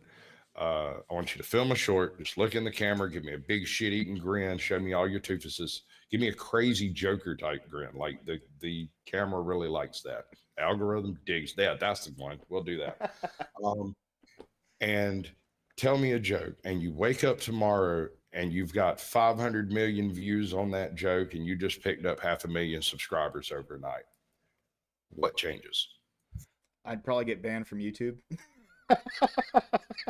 You're correct, but before that, I mean, I would, the first thing I would do is I would go live, and I would pray, and I would thank God, that God hurt my knee when he did and inspired me to start streaming, that's really what it comes down to, man. Cause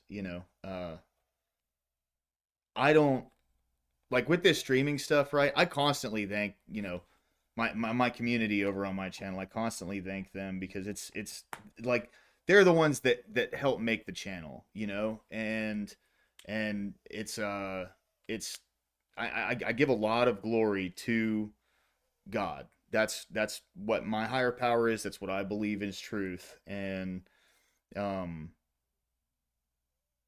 I don't know, man. I mean, if overnight I had gotten to a point where I could fully be monetized by YouTube, I would do this every day. I love streaming. I love it. I wish I could spend more time doing it. I have to work I'm a bartender at night, so I work a full-time job, and then I have to plan my stream around that. But that's what I would do. I mean, I would immediately go full-time streaming at that point. absolutely cool. Okay, cool. So you wake up tomorrow, you got 500,000 subscribers, 30,000 people in chat, and you're going to stream. What's it going to be? You're playing a game? 30,000 people in chat. Right? It's a little scary, isn't it? Well, so I have two different like little segments that I do on my channel. One's called God and Country, and that is just starting out with like, current events, politics, stuff like that. And then the second half is a Bible study. And then I have the Watershed, that's literally just like anything goes, right? It's like open discussion.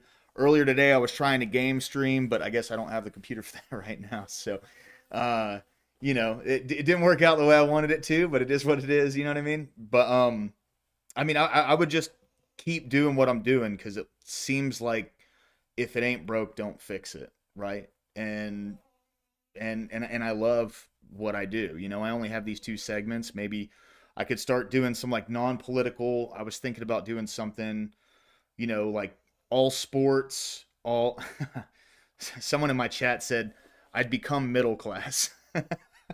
Oh wow, yeah, no, that's pretty good. But yeah. But Okay, so you would expand your channel a little bit. yeah. You'd actually dedicate some time to it. With 30,000 viewers in your chat, you're looking at bringing in, you know, $3,000 to $5,000 a month, something like that. Are you serious? 500,000 subscribers.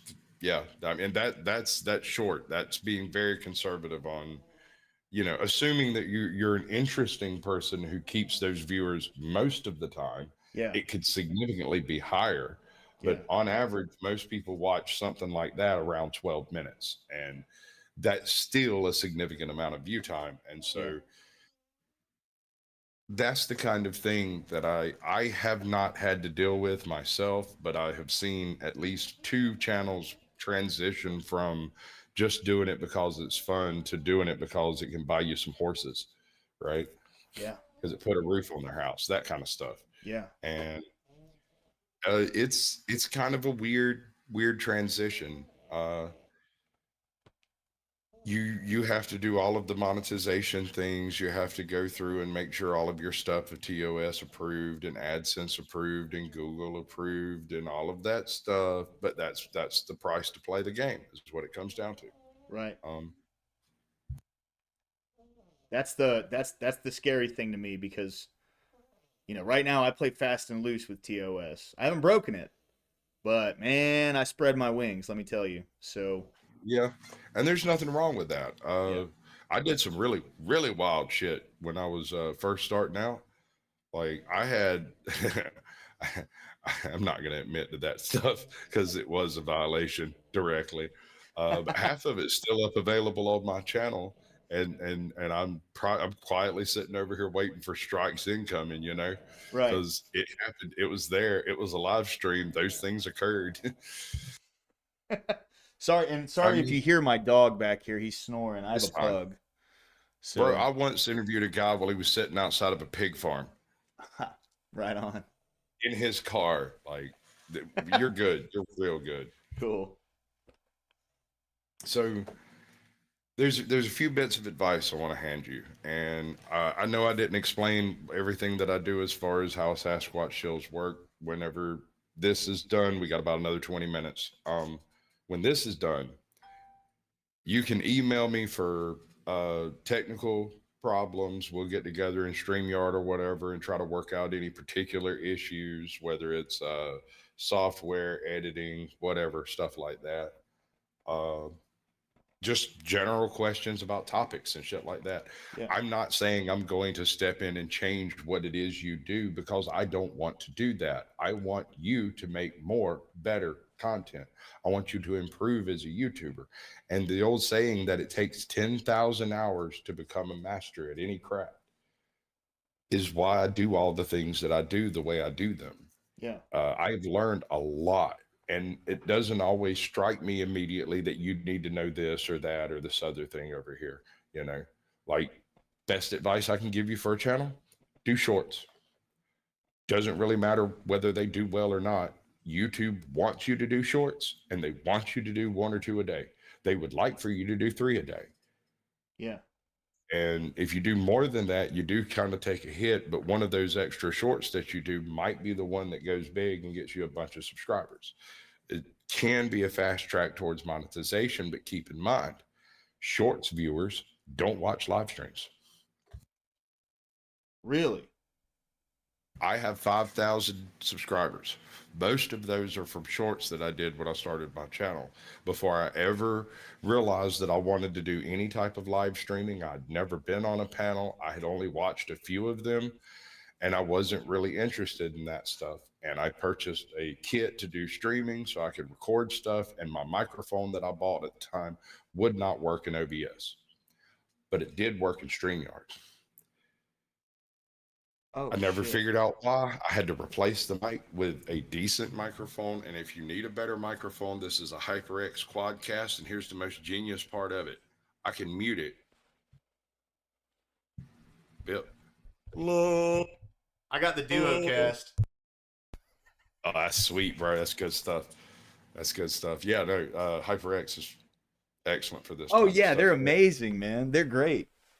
And the reason I love it is I push it over there off frame. Nobody ever knows it's there. And I can still do all of my silly voices. Sometimes I can't see. I'll say, boy, I cannot do Foghorn Leghorn without projecting my voice. Exactly. Yeah. I can do that from over here, or I can step in and do something a little bit more close, personal. Maybe come over and cuddle with your beard and get friendly. Okay, so you're a bartender, right? Yeah. We're gonna change gears here pretty quick. How long have you been a bartender? So I've been jumped back between serving and bartending for about 15 years now. Excellent. So I'm gonna ask you a question. Let's say you come across this young man. He's been married about 5 years. He's having problems of a dead bedroom, and he comes to you.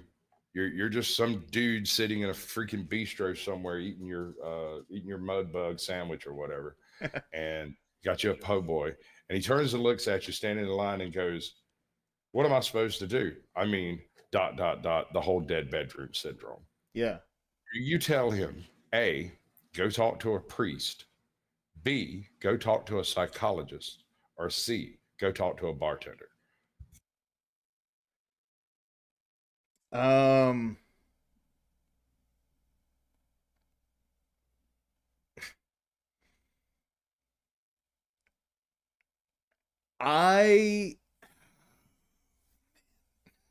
That's a tough question, dude.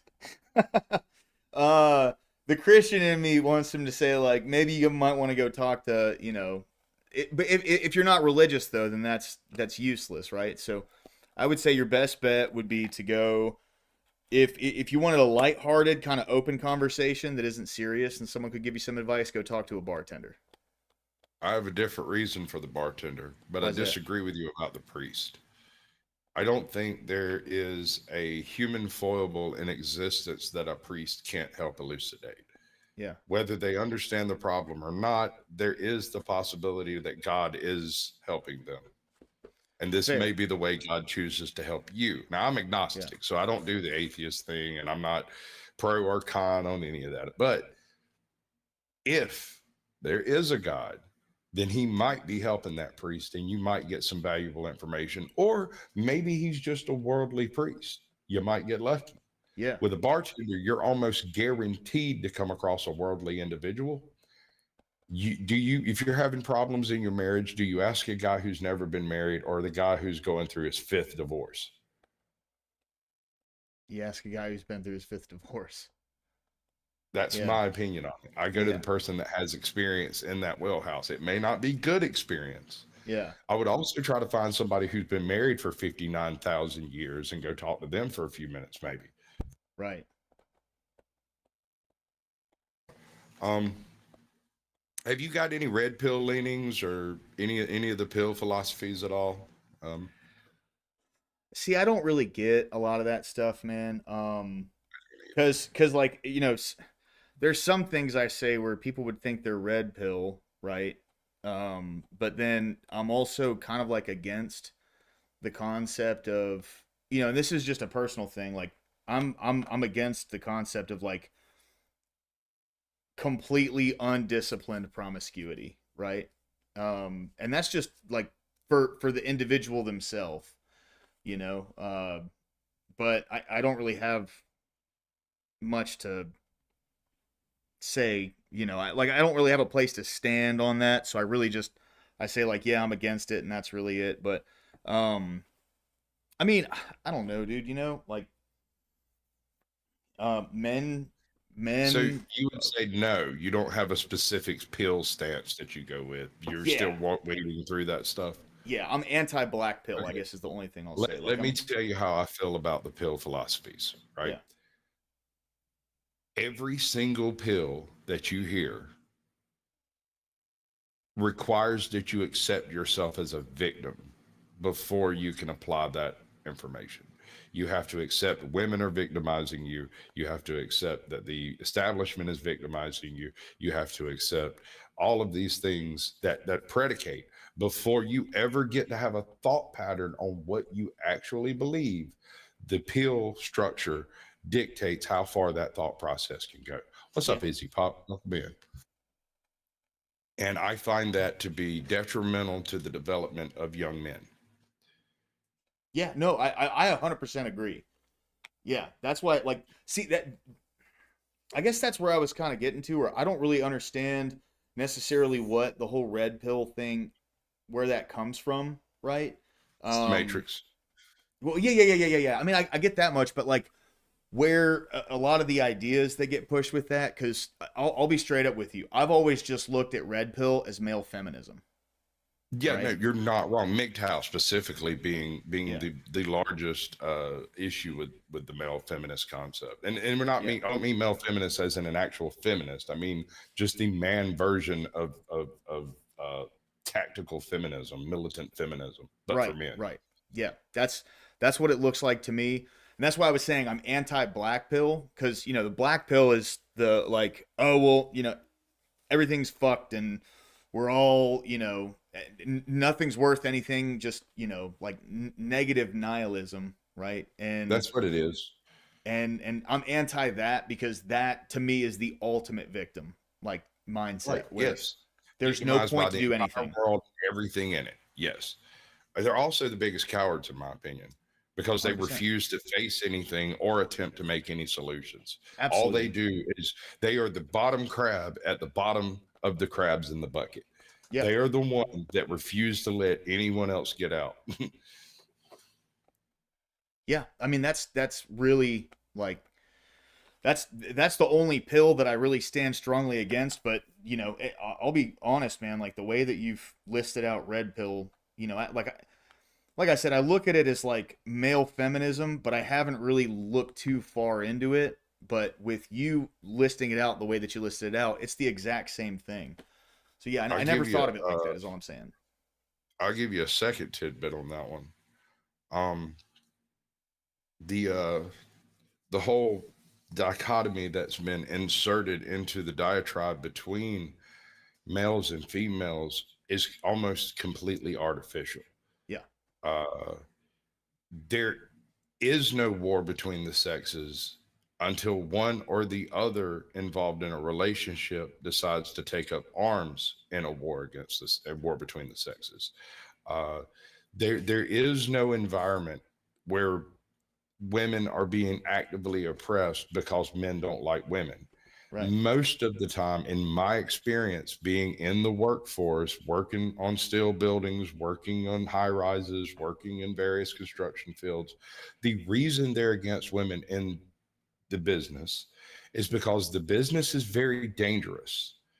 And if you have a woman working out there climbing steel with a bunch of men, and she's 97 pounds lighter than the second head, the next biggest person on the crew, and she's demanding to do what everyone else does, when a 2-ton piece of angle iron comes through that she's supposed to link up with a spud wrench, she has to be 3 times better than the men that do that job. And it's because they can put their hand on it and guide it in using weight and not throwing themselves off balance. Whereas anything she does to touch it could be the last thing that she does if she's flying. Right. And I only bring that specific point up because I witnessed that specific occurrence, and I was like, that sealed it for me. This is why women aren't doing this specific job, because all she did was touch that beam never moved. It never responded to her weight. She tried to lean over and shove on it. And instead of it shoving, it dislodged her feet from where she was sitting, and she was swinging. She went for a trip. Now, she was fine because safety and all of that, but that required us to stop the pick, drop the lift. That was almost a 45-minute reset to get that piece of steel back to that location. That should never have happened. I mean, me and the rest of the crew, we did it 72 times before we had to do a repick. and she would come up and take, because we rotate out, it's a 4-man crew, and you try to keep everybody fresh and not tired, and you don't send no one person up more often than the others. Because of that, she got her turn, and every second or third time she'd have a turn. And she'd been doing this job for 2 years. It wasn't that she didn't know what to do. She just really wasn't heavy enough to do it. Although most of the time it worked fine on 99% of the things. It was just this one thing she was not heavy enough to accomplish. Yeah. And she got lucky, man. I mean, No, I mean, yes and no. She was lucky because she was with a crew that, kept safety at the forefront regardless of anything else. right. And this is another aspect of it. When you have a woman like that on the crew, all the men on the crew are double checking everything she does. And it's not because they don't trust her to do it. It's because they don't want to be on a crew that killed a woman. Right. Fair. Yeah. And there's nothing else about it. It's nothing wrong, inappropriate. They're not being sexist. They're just trying to keep you safe. Right. And they want to be offended by it. And God damn it, I wish they would come and double check my shit, because I've almost fell my ass out of a 34 fucking building.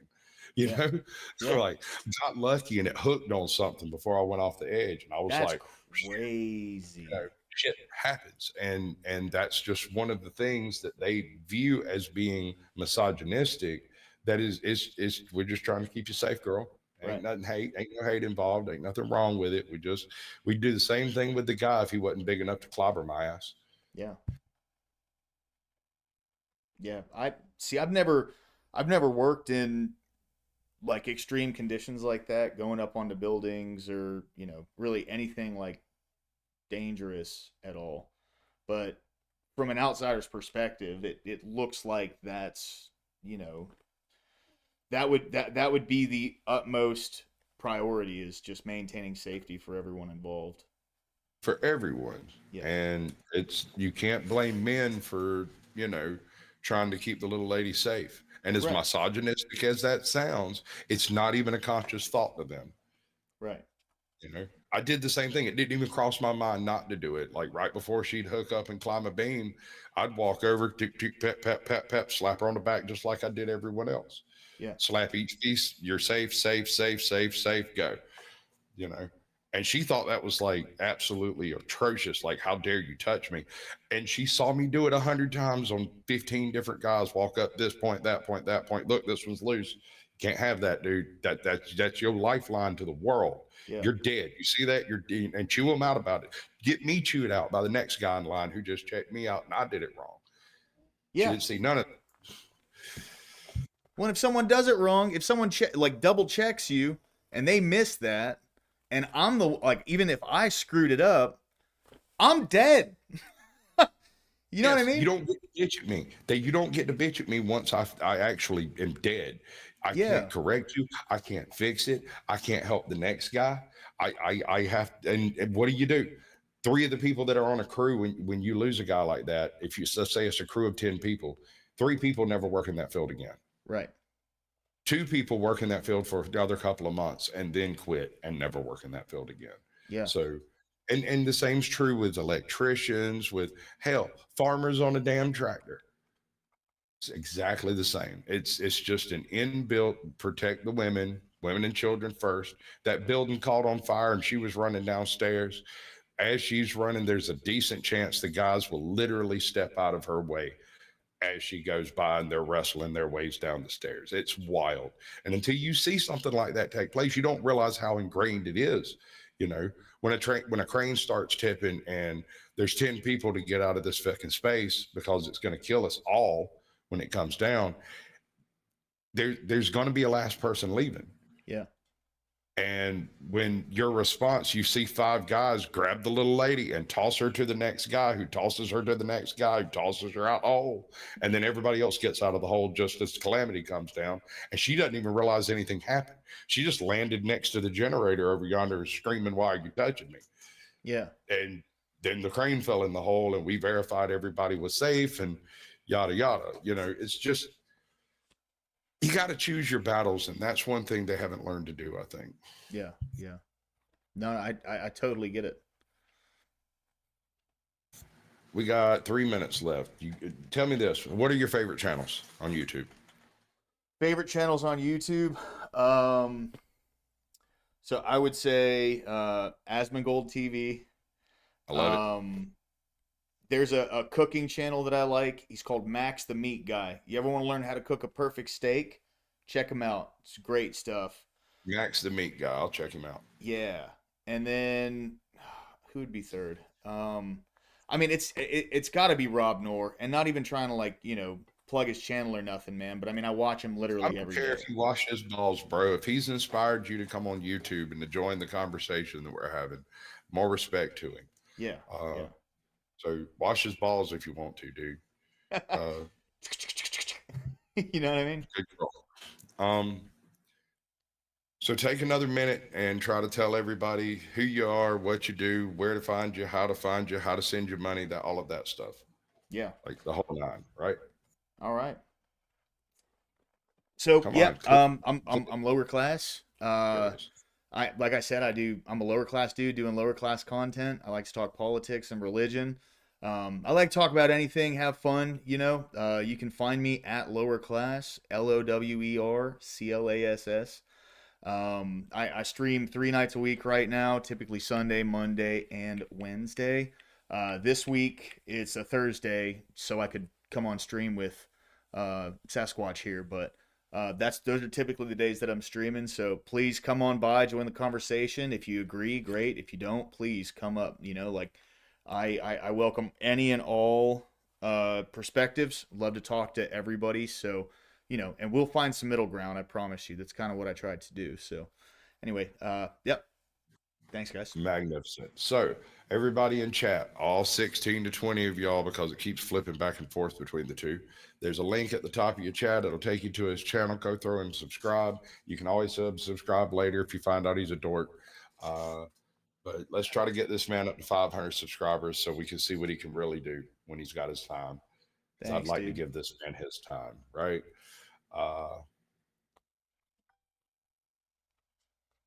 That's it. 57 minutes, bro. Congratulations, you did a show. That's fun, dude. Anything hurt? Are you injured in any way? Do I need to come like kiss your boo boos or anything? Oh no, not at all, man. That was fantastic. I'm. All right, brother. It was a great conversation with you, brother. All right, I'm gonna drop you backstage. We're gonna do a transition into the after dark. I'm gonna say some things, play some music, and when we come back, things are gonna be a little different. Some people are gonna join us, and perhaps we'll go into some kind of a shit show. But keep in mind, everybody, this is our guest tonight. He has immunity. You can't buy him down. So whatever happens from this point, it's on me. Right? You can pay to All right, buy me down. It just won't do anything. We'll discuss it in a minute. All right, ladies and gentlemen, that's Sasquatch Shills. Sasquatch Shills, so you don't have to. Go check out Lower Class. He does stuff. He says things. I've seen him get a little controversial. He thinks he's going hard in the paint. I don't have any reason to disabuse him of that idea, but I can show him where the paint's at, and we're going to have a real big old time here in just a minute over at the After Dark. I am drinking tonight, and no one has paid me to. So we'll see if we can try to change that part of the evening, because somebody's got to buy my rum, right? But just remember, I love every single one of you, each and every one of you, like a brother and a sister. But if you give me any trouble tonight, I'll run every damn one of y'all off this mountain. I gotta bounce. Thanks a lot for proving just how ugly and immature you are. It's been real. And just so you know, I don't really care about your problems. Love you. 3, 2, 1. And here we go. On my own, here we go. If you're looking for the guilty, you need only look into a mirror. The communists declare. That's good enough. All right, we've transferred. Transitions have happened. There you are. M, you're gonna have to try again. Your device never actually connected. It would pop up, and like right before you drop down, your avatar would show up, and then you drop. So give it another try. She got in long enough to link her channel, so we're streaming to her channel now, I think. Oh, or yours. Hold on, wait. What am I doing? You don't have to do anything. Oh. The surroundings. I do like a 3-minute transition. Yeah. But and Barbie Sasquatch is back again. and hopefully she'll get her shit together and her shit will actually work. So at this point, we are in what we call the after dark. If you've got any questions for me, for the chat, for freaking about algorithms or technical issues, problems, if you need personal fucking advice, I mean, this is kind of where it happens. And every now and then I'm going to throw a toast up and I'm going to have a drink. And then it's going to get a little bit crazy. And then I'm going to go over to Dusty's if he goes live later and tell him what I think about stuff. which usually ends in him laughing so hard he's got tears in his eyes. Yeah. I've gone over there and told him what I think about stuff too. Yeah, no, I don't blame him, man. He loves it. Yeah, no, dude, I love Dusty's channel. Like you're an idiot in the middle of it. He's like, that is the stupidest shit I've ever heard. Yeah. But go ahead. All right, bro. Damn, tell me what you really think. Oh, yeah. But that's why I respect him.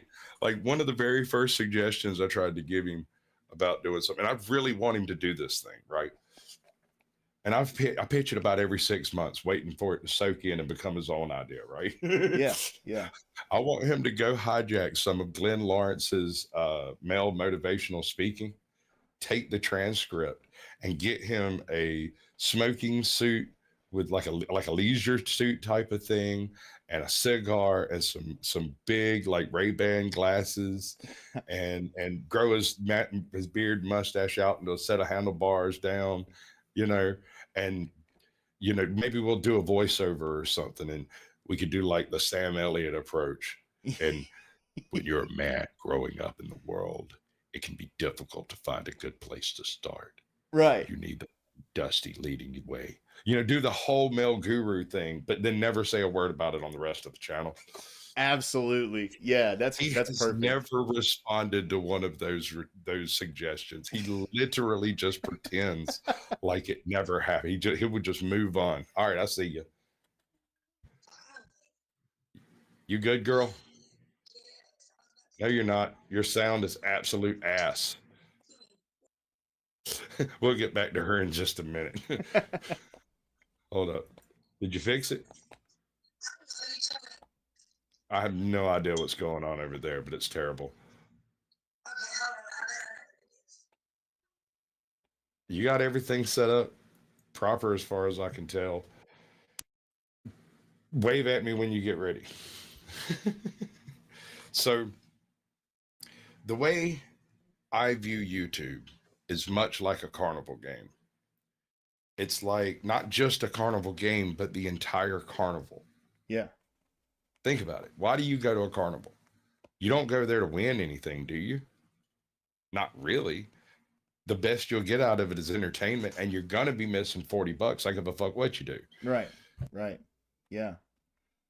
And you're going to meet some folks, and, That's why you go to a carnival. Yeah. Really. Yeah. You meet people that are at the carnival, and you also meet the carnies. You ever been to a carnival and heard some dude walking down going, step right up, we got your biggest big head fellow over here. He's a geek. He eats glass, he eats chickens, he eats this, he eats that. He'll eat you if you sit still long enough. Yeah. That guy's called a barker, and that is the basest, most normal type of shill there is. Are you working? Yeah. There you go, girl. I bet the sound is me. It's me. Yeah. It's me that sounds like ass. Oh, no. A while ago, your microphone wasn't picking anything up. Yeah, because I was connected to my Bluetooth and I forgot. So you were literally on the other side of the room. Barbie, actually, this is M's Mad World with her other aliases.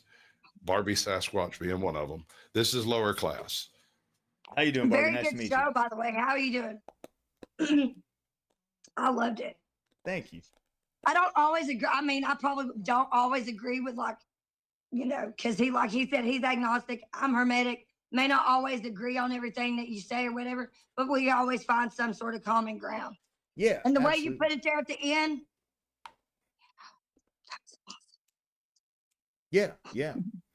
Well, I'm not one of those conversionist Christians, right? So for me, the whole reason that I ended up like starting to read the Bible and go to church and stuff is because it's just kind of like the values that I hold. And I feel like that's where I would find like-minded individuals, potentially a wife who would want to live that life with me, right? And Yeah. I have advice for you on that. What's that? And this is what I tell every single red pillar that comes around. Every time I come across one of these young men who are very angry and very confused and very upset with the way things are, I tell them, take a step back, rethink your approach. You're not going to find your wife at a club. She's not going to be twerking on, probably. I mean, it's possible. Hashtag not all. She's not going to be twerking on a table. You're not going to take those people seriously. On the very surface of it, you are very unlikely to meet your wife in a club. Yeah. Not the wife that you keep, the one that you want, having to hold the cleaving, the whole nine, right? You're going to find your wife somewhere else in your life. And so what I tell people to do, there is some hobby that you have. There is something that you do that you don't tell nobody about. You're not necessarily embarrassed. It's just nobody else's business. Go do that with people in public. Go to the convention, go to the meeting, go to church, go to the sewing circle. Whatever it is that you do that you don't tell nobody about, go do it with other people that do it and don't tell people about it. Yeah. And it won't be one of the people you meet there probably, but they'll have a sister who's kind of into it and a cousin and so, and it'll be a domino effect that happens. And the next thing you know, you've got your 3 kids and a dog and white picket fence outside. And you're like, how'd that happen? Right. It's not lying. Like, I got a sister who just got out of prison. I seriously doubt she's looking for love or anything. I'm being dead ass too. But I doubt she just went and got a snake. That's what she did. That's the first thing she did. She went and got a place. She went and got a job. She went and got a snake. And I went and got out of the house. And I was like, this is nice. This is where we are. Yeah, yeah. Snakes are cool, but like other people's snakes are cool for me, Exactly. Yeah. Exactly. As long as I don't have to feed it the dead rat or the dead mouse, like, I'm good. Yeah. When it's feeding time, I'm out. Yeah, yeah. Straight up out. But they're cool as long as they're not mine, like you said, as long as it's not mine. Yeah. We're good. If it can't get out of that I have a cage into my monkey, house. So I feel lame. I'm like, you got a snake and I got a dog.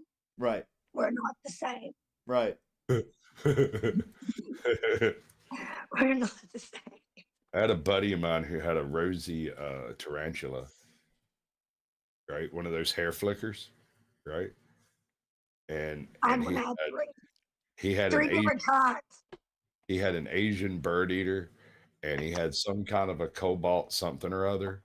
Beautiful, beautiful spider. I looked at it from all the way over there. Yeah. While it was in its cage. It was like, oh, spiders, right? Okay, and left. I just got bit by a spider. Like, think it's been, what is this? September, almost October. So back in May, like right at the end of April and May, I got bit by a spider. That's why I sound the way I do. And it's going to take like a year to 2 years for me to recover from that damn bite. Yeah. It was either a black widow, which they don't have an antivenom for, or a brown recluse, which is very likely because it ate into my skin. Like it instantly started eating into my flesh. Yeah. Swear to God, that was a brown recluse. Yeah. Yeah, that's what that sounds like. We get those here. Here's the thing. I was bit by a black widow. Everybody says they're super duper deadly. In reality, they're super duper deadly if you go to sleep, because one of the things is when you go to sleep, your pulse, your blood pressure, all that reduces a little bit. As long as you stay awake through all that stuff, you're much more likely to survive. Now, I'm not saying go pet a black widow, you silly fucks. That is not what I'm saying. It is not harmless. This thing will kill you. The only reason that I say I was bit by a black widow is I went through all of the venom problem and went to the hospital, but was already recovering. So like I was about 8 hours too late for it to have helped. Right. And they just told me, they're like, at this point, we can give you some morphine and put you in sleep, but we'd really rather you stay awake. Yeah. And I was like, you can't give me morphine. I'm allergic to that trash. How about some of that stuff there, and they hit me with some of that stuff over there, and I sat What around. are you not allergic to? You're Um, allergic to everything. I am allergic to a lot of stuff. That's most of it is derived from very specific plant pectins. So, like That's beans, very interesting. anything with beans in it, bad. Not doing it. Really? I Yes. love the girl. I'm a pinto beans girl. I would die if I was allergic to beans. Kill me. Take me out. I've actually never I've never heard of that allergy before. Is it? It's got to be It's rare. specifically, it's fairly rare, but it's not going to kill me, right? Yeah. When I was growing up, I was always a real sickly kid, always kind of chunky and big elbows, big knees, and my teeth were always swollen. My gums were always swollen and hurting. My eyes were always poofy as hell. If you bumped into me, I'd bruise. Real easy. You have an Super iron deficiency too. That wasn't it. No, that wasn't it. It was the fact that I was eating beans and peanut butter and stuff on a regular basis and was experiencing a low level anaphylaxis constantly. Because it's not like if I go into if I walk into a bean field, there's no difference in that to me walking through poison ivy. Oh yeah, I'm super allergic to that. Poison oak and poison stomach. It will take my skin completely off. Ask me how I know. Yeah. My dumb. Have you ever seen a field of sunflowers? Yeah. Oh my God, yes. So it's not just. I used to be a kid who didn't understand what the plant even looked like. And it was at every summer freaking thing. The calamine lotion was on deck because Emma was going to get it and she was going to be covered in head to toe. Like, So oh I'm my not God. specifically allergic to beans. I am allergic to a specific type of pectin that is in legumes in general. And so some acacias, some trees, some shrubs, some like peanuts and sunflowers all carry this or an analog of this pectin, lipid, whatever it is. I can't remember. That would suck. It does kind of suck because check it out. The local McDonald's uses like rapeseed oil for their fryers, but the local Wendy's uses soybean oil. And every now and then, it changes. And so I might be able to eat from this McDonald's here, no problem, but then go to the next little fast food place down the street, and that shit blow me up like I ate a bunch of a salad of poison oak. Yeah. Well, what about the Waffle House? I go in and ask them to cook it with butter. Oh. Dude, like I am such a, if you're not in tight enough with your local Waffle House staff for them to help you hide a body, you're not living your life right. That's so true. Yeah. Swear to God. I gotta Dude, tell our you, Waffle House, it got hit pretty hard. It got hit pretty hard because of the hurricane. I'm toasting. You're Shut up. toasting or hosting? Both. Coffee. Here's to being naughty. Save Santa the trip. Cheers. All right, so I want gifts. So Santa better come to my house. I want you, lower class, I want you to do some shorts. There are a couple of different ways to do it. My preferred method, and this is the way that I've seen people successfully pull off all kinds of different topics without having to like do a lot. On your cell phone, if you go to any random short, there's a decent shot that they'll have a remix button down there. Hit the remix button, pick out 5 seconds of something they said, whether it's a joke, somebody falling down. Be careful because you can catch a strike from this. So you don't want to do anything at all involving animals for the most part. Yeah. And certainly nothing harming anyone, right? No violence, none of that. You got to be kind of careful. Yeah. But since you're doing political stuff, it should be perfect. You could like straight up go clip a piece of Rob Noor from one of his shorts where he says something poignant and then build off of that, or go find someone who says something on the opposite side and rebut them. you only get 5 seconds from their clip, but you get 45 seconds to make your rebuttal. Yeah. And you have the ability to sit down and think about it and make it very educated. Or, and this is my preferred method, when I find something that makes me giggle and blow snot bubbles, I'll clip that and tell people that it makes me giggle and blow snot bubbles while I laugh at it. Yeah. It's hilarious. That's very effective in my opinion. Oh yeah, yeah. I'll definitely, I'll definitely think about it. I get some really good, I, I get some really good shorts that come through my YouTube shorts. My algorithm is like optimized for funny stuff, you know. I will say since last week or like a couple weeks ago, it's been optimized for like Charlie Kirk stuff. But aside from that, man, I mean, I get some of the funniest shorts that come through that have me dying.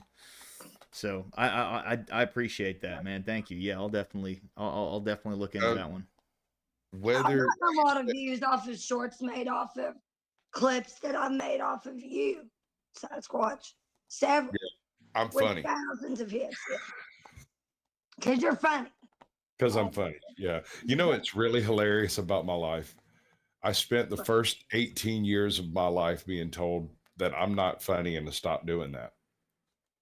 What? You're not funny. My mother would pop me on the hand. My mother also made me promise that I would not start nor join any cults. Well, if you started a cult, I'd be the I'm first not. person joining that shit, I swear. In Will fact, you join mine? I had to. No, I cannot start nor join any cults. When Dusty started baptizing motherfuckers, we had to have a serious heart-to-heart backstage because I was like, bro, I'm not sure how much farther down this path I can follow you, bro. Like, this is some deep soul searching type stuff for me. For I'm real. an For atheist. real. Yeah, I'm so glad I missed that because, whoa, the path I could have went down, yabba hubba. Yeah. Let me explain. I was dropped off. I was dropped off at a daycare one afternoon and was there for a couple of hours. Now, keep in mind, I was too young to read, but I had memorized certain kids' books that I had been read a few times. So I had memorized. I knew the stories, I knew the pictures, and I could sit there and flip the pages. So when it came to nap time, first of all, I'm spastic, I'm hyperkinetic. I never shut up, I never stop moving, I never, ever, ever, ever slow down, right? As a kid, it was 10,000 times worse. And so when it came time for nap time, they would go and get the stack of books that they knew I had memorized and hand them to me. And I would sit cross-legged on the table and read to all the other kids, but I wasn't reading. I was just telling the stories from memory. So my parents come to pick me up one afternoon and nap time had been a little late and I was leaving a little early and I didn't understand none of that. The only thing I really remember, I remember reading to these kids, right? My mom, they come into the room, teacher taps me on the shoulder. I look over my shoulder and there's my mom and dad standing there looking at me like they'd seen a ghost. They were looking at me like I was some strange creature they had found in the street, bro. Like they didn't know exactly what they were dealing with. And the teacher and them two were like whispering amongst each other. And I got up, and as soon as I got up, started moving, all the other kids started getting up and moving. And I went and got my stuff and went out to the car. On our way home, and my mom turns around and looks right in my face, and she says, Sasquatch, I need you to make me a promise. What's that, Mom? Never start or join a cult. And I was like, what's a cult? She said, I'll explain later, but promise me you won't do it. Yeah. I was like, okay. So here I am with a YouTube channel, right? Turns out I not only am I funny, but I have the gift of gab. Yeah. I was And born totally start a cult. Blarney, full on Blarney, right? That is one thing I kind of want to go do. Even though a million people have pissed on it, I kind of want to kiss the Blarney Stone upside down. That's cool, man. Are you Irish at all? Yep. Are you? Nice, dude. I'll drop my name backstage and you can figure the rest of it. You'll know the rest of it the second you see it. I mean, I have one of the biggest families on earth. Like, yeah. When I tell everybody I'm related to you, I mean it. Yeah. Chances are me and you are some kind of distant cousin. And it's probably closer than you think because my father had 6 sisters and his father had 6 sisters and his father had 16 sisters. Wow. So I'm probably related to. You're not far enough away to have gotten out of that range of daughters. There's no way. Yeah. Yeah. Right. So I married literally the only chick in the county that I wasn't related to. Did you do the DNA test on that? I didn't have to because they're from Wisconsin. They can still be related to you, bro. It's possible, but it's at least a couple of generations away. We don't move that much. Another one. Here's another one. And this is Dusty says I need to start doing these as shorts, but I can't just do it. I have to be telling somebody. It's the only way it works. Yeah. I have an uncle. My dad, stoic, never laughs, never talks. I've gotten maybe 3 chuckles out of him my entire freaking life, and I prize each and every one of those chuckles. He once said, "Good job," after I dug a hole, but I have rebuilt engines with this man. So he chooses his sprays very lightly, right? Yeah. Okay. So my uncle, on the other hand, had 14 ex-wives. Damn. 15 acres out in the middle of nowhere and put 12 trailers on it for his ex-wives to raise his kids. That's pretty cool. You say that's cool, but yet again, I'm probably related to you because of him and nobody else. There's a good chance. I don't doubt that. When I look back at my mom, and especially my mom's side of the family, who's Scottish Irish, and her kid, she's one of 8. I'm like, yeah, there's probably a chance we're related. My dad is one of like 3. Yeah. Yeah. I thought you were going to Probably say so. he has 14 ex-wives and 15 acres, and he has one buried in each one except the one he lives on. Oh no, man! They're all still alive, and he's dead. His last ex-wife. Get this. Bro. When he was, I think he was 72. His most recent ex-wife was like 29. Wow. The one I'm before sorry, that, wait, did you say 72? something like And that. She was 29. Yes, and she had 2 of his children. And the reason they got divorced was because the third one wasn't his. Yes, no. Dude, my Because he dad couldn't get produced, it up no more. listen, He my was dad probably like- produced 2 sons, right? I was never in the paper, never got arrested, never known. Nobody ever knew I was there because I was just reading in the corner, the quiet autistic kid who had to shut up because I'm not funny, right? My brother, on the other hand, was like starting fires, getting arrested, picked up out lollygagging and doing stuff out. And everybody knows that my father has 2 children. They think that it's a son and a daughter. Yeah. Really, he has 3 kids. I go to my uncle's funeral. And I'm standing there with my brother, my sister, and my father. This gentleman's brother, right? Yeah. Direct descendant. And the people that worked there stepped over, looked me straight in the face, and said, "I'm sorry, sir. This is a closed service. It's only for family members." And I looked at him and said, "What the fuck do you think I am, a goddamn hobo?" Yeah. My pops reached around both my sister and brother, grabbed me by the back of my head. He didn't say a word. And he's not a huge dude, right? He Yeah. just reached up and grabbed me by the back of my head, and I said, "I apologize." Brother started laughing. I'm sorry. Pops kicked me. I do apologize. See, I'll I'm take this left by myself now. I'm sorry. For real. It's good stuff. I'm going to change the background because Yeah. the 17 pixels are depressing me. I don't know why that picture came out like that, man. It's because of the way you copied it and then I copied it, and it's been done a few too many times. Way to go. Way to go, Sasquatch.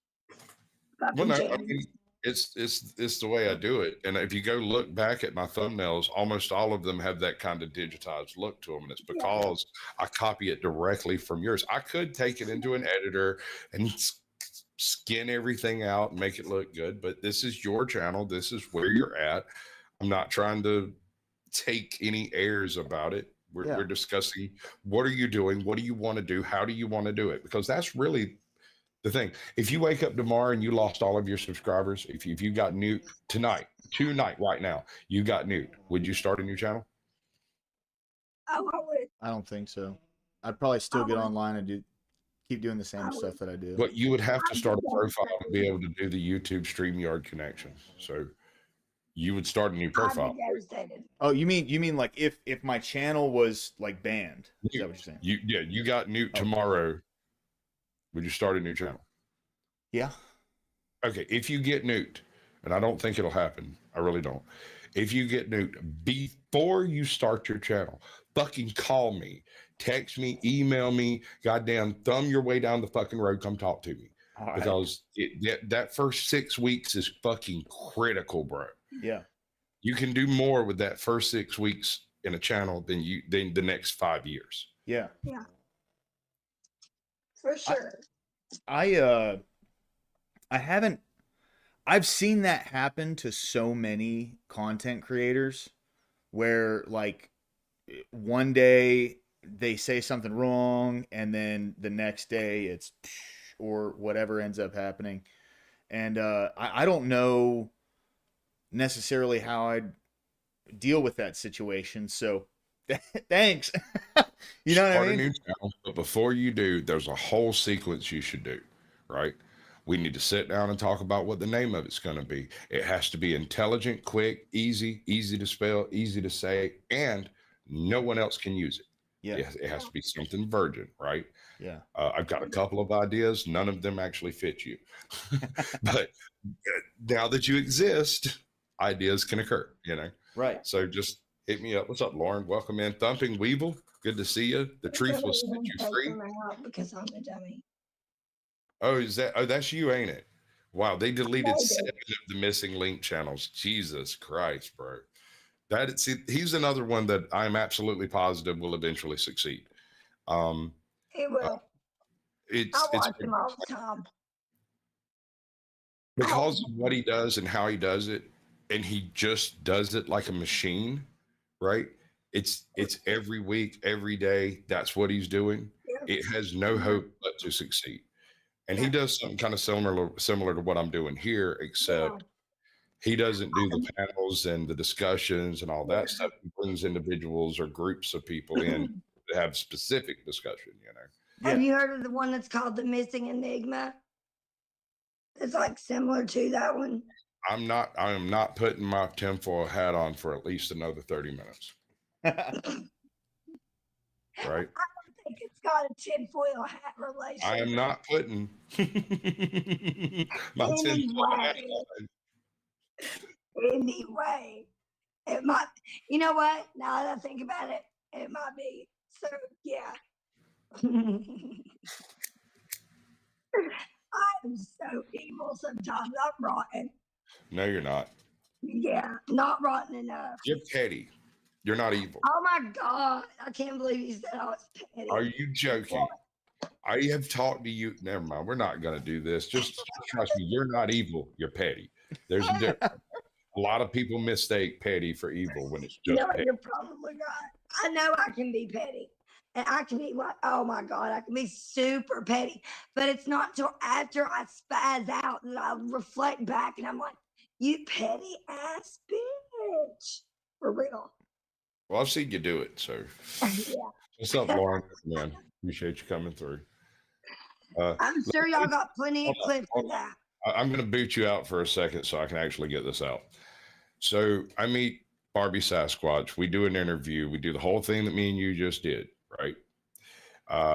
After that, I come up on her panel. She came on my panels. We had discussions, you know.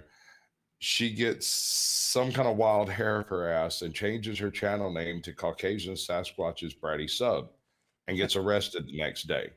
Her ass is in jail for 3 fucking months. My wife finds her channel and asks, what exactly is this? And I'm like, honey, she's in jail. She did it as a joke one night and she's in jail now. And I can't have it changed until she gets out. Right. Which is kind of how Barbie Sasquatch ended up coming. For a while, everybody thought that she was like my sister, my wife, my daughter, my cousin, or some shit. Nah, I don't know this bitch from Adam's house yet. That's hilarious because it's so true. And there's so much evidence of it. And then if it wasn't like me going to jail, I'll get these wild hairs up my ass and I'll just go to like the mental hospital. and stay gone for anywhere from 2 to 3 weeks to like a month or a month and a half. And I won't tell nobody. I'll just call up the ambulance or I'll walk there because I'm a psycho. Yeah, yeah. For real. If they ever show up looking for me with the butterfly nets, they're gonna have to look real hard. Right. I flag them down like, hey, I'm the one you're looking for every time. Yep, I'm that chick. I'm the one. Yeah, you see my crazy face? Step away from the knife, madam. Yeah, Exactly. yeah. They're like, you have any weapons? I'm like, yeah, as a matter of fact, I do. It's usually a knife of some sort. So, yeah, because I can't carry any other weapon. Well, that happens. Hey, have you ever you ever met anybody who's never had a license? Ever? Interesting footnote in American justice. If you've never ever had a license, they can't take them. Exactly. Which means you And get no they point. can't really give you a ticket for driving without your license Yeah, there's because no you've speeding never had one to begin with. There's no licensing tickets. You don't exist in the system far enough to receive these types of tickets because there's nothing to apply it to. And I learned that talking to her, and I had to sit down and parse my way through that in my brain because I'm like, wait a second, you have an ID, right? Yeah, but that's not a driver's license, and none of that applies. It's Yeah. just an ID. Yeah. Just an identification. Right. Same as social security card, but it never had a driver's license. I drive a car like a champ, and I've been told that by the cops several times. But I've gotten no tickets except, yeah, I don't get tickets for driving That's without a right. license. It's other things I get tickets Hey, What's happening, bud? for. Hey, I was going. what is that? Mike, Hey, this is Lower Class, and you are echoing. what is that? Hey, sir. What are you doing? Fix your shit, Mike. What flavor is that? I want one. Fix your shit. You freaking- how about you? You got it fixed now? Everything's okay? Fix your shit. Nope, you're still echoing, brother. How about you? Hold on, let me tinker with your shit. Stop muting. I gotta be able to touch it. Let me touch it. He'll be right back. Is your shit fixed? Okay, stay muted. That's good. Okay, here's the toast. Here's to the nights we don't remember, but the friends that we do.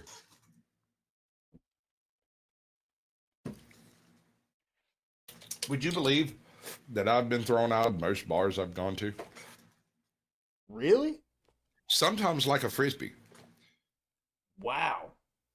Yeah, see, I didn't used to have this glossy polish on my personality that YouTube and the Panelverse has permitted. Apparently, talking to really abrasive people all the time grants you a certain amount of grace when dealing with the public sphere. Yeah. Also, people who threaten me meet violence. Yeah, which they should. And I try to do it in a way that nobody notices, but it doesn't always work out. Right, right. But I mean, like, the second it goes to that, I mean, it's, you know, I don't know. Yeah, we're all leaving. We're all going outside. Yeah. Yep. You know what I mean? So I was actually thrown out of a local bar here. It's one of the only places I haven't been actually thrown out of for, you know, being an asshole, vomiting on the bar or whatever, you know. Yeah. But the reason I was tossed out there was quote unquote cheating on trivia night. I didn't realize the table I was sitting at was playing. And I came in after work, sat down and was eating and wasn't really paying attention to what was going on. And the hell just happened? That's weird. I guess she lost. Oh wait, no, she took herself down. Okay. And they were, you know, they would ask a question and I'd answer it in between bites. Yeah. And whoever was at the table would reach over, hit the button and give the answer. And I like I said, I wasn't paying any attention to what was going on. I just heard a question, answered it under my breath, and they'd answer it. And then somebody called us out for cheating, and I was like, how can you cheat if you're not playing? Yeah, 100%. I'm here for the steak you owe me. Like, give me my steak. I'm here for the KG, man. In fact, let me get another, please. You know what I mean? Right. So, yeah, I don't really drink in public. This is my version of public, I suppose you could say. So, I don't eat in public. None of that. Sorry about that. What were we saying? I said I don't eat in public for the most part. Really? Yeah. Is it like a dietary restriction thing? No, it has to do with the fact that I've got some like facial reconstructive shit going on. Oh. And when I eat, I have to take things out. Got it. And it weirds the motherfuckers out sometimes. Right. You know. They so should, I just skip the whole process. Yeah. See, I don't know what it is. I don't have that. I guess maybe like when it comes to social situations, sometimes like out in public, I don't really have that element of self-awareness, you know? And I always default to like hell what I don't actively think like hell what these people think of me. It just doesn't occur that it could like bother somebody else, you know? But no, I get that. But being a bartender, you spend a significant time not only in social situations, but in situations where people are socially drunk. Right. So there's definitely a certain amount of completely unconscious. You just do it, right? Fair. That's a good point. You de-escalate. You constantly back off of things without any conscious thought on your behalf because you work for a business and you're trying to keep a job. Yeah. And so there's a certain amount of polish that you carry with you because of that wouldn't exist otherwise. And I can see that. Yeah. What you don't have is the elocution and the rest of the script, right? Yeah. And dealing with people who aren't drunk and just being socially assholes. Right. Yeah. I mean, let me know when you meet Joe Cool. Oh, I met Joe Cool. Hello, Barbie. Did Joe Cool come at you yet? Thank you for fixing your shit, Mike. Yeah, me and him have had. Give me the opportunity to fix my shit. Yes, sir. Barbie, how you doing, Barbie? It's been long. She's muted. I think last time I saw her, she was eating, bro. So you're still muted there. You're muted. I'm not eating. You was right. I was eating, but I'm not eating now. I turn into a fatty. All my medicines make me want to eat like all the time. Whatever. Not a fatty. Yes, I am. You need some milk, sausage, and biscuits. What's up, dumping That's weed? what I had for breakfast. Hey. How's it going? Can you hear me okay? Hey, what's it going? How's it going, you guys? What's up? You kind of sound like a fighter pilot. Hey. Do I? A little bit. I want you to say, let's see. We've got a bogey on our 6. We got a bogey on our 6? Yep. See, just like a fighter pilot. That's your noise. Your sound compression is a little too high. Oh. What about this? I guess Worse? it's different. Is it different, good or bad? It didn't change the fighter pilot quality. Where's your microphone? Can you poke at it for me? I can't see it. Or is that it right in front of you? It's right here. All right. Back it up a hair. You got a spit guard on it, don't you? Yeah. What about Okay. now? Okay. So somewhere in all your gizmos, you've got something somewhere turned up too high. You're going to need to turn that one thing down and turn everything else up a little bit. And it shouldn't be but like 10% or something. And if you've got a compressor on it, that's probably the problem. That's why it's a little better. But now you're a little low, and I can fix that. There you go. Okay. I don't know if I'm too high or too low, but There you go. Much better. Perfect. Yeah. better? Okay. Yes. I have like one of those compressors and I don't know how to use it, so I kind of have to fuck with it every time. And also, when you enter StreamYard every time, it takes a look at how everything's set, and you have to adjust after you come in because it's always a little Yeah. different to adjust to what you adjust. Well, And so- I bought this microphone isn't set up. It's just on. Like I bought this one, but I feel like this one it's just there's no noise reduction. That you can hear everything in the background, like no matter what I've done. It's just some cheap shit. No. What is that? That is I thought it sounded better. no, that is a good microphone. What is it? I mean, I think it was like $50 or $60 on Amazon. But that's a HyperX Uni, right? I think it starts with an M. Honestly, I can't Okay. even remember the fucking. All But right. I mean, it's a good microphone. But every time I go on there, I just sound so different. I don't sound like it's my actual voice. Like I sound like I put my voice on recorder and then played it out loud. Mm. You know what I mean? No. It sounds really clear on my end. That's just joking. It sounds really clear on my end. To me. Well, I'm not using that microphone. I'm using this one. This is my husband's Snowball. It sounds So- awesome. It sounds really good. Okay. Thank you. I got a snowball for you. Oh my gosh. Ew, did he say that? How Oh my dare God, you? that's so Oh my gross. God. Yeah.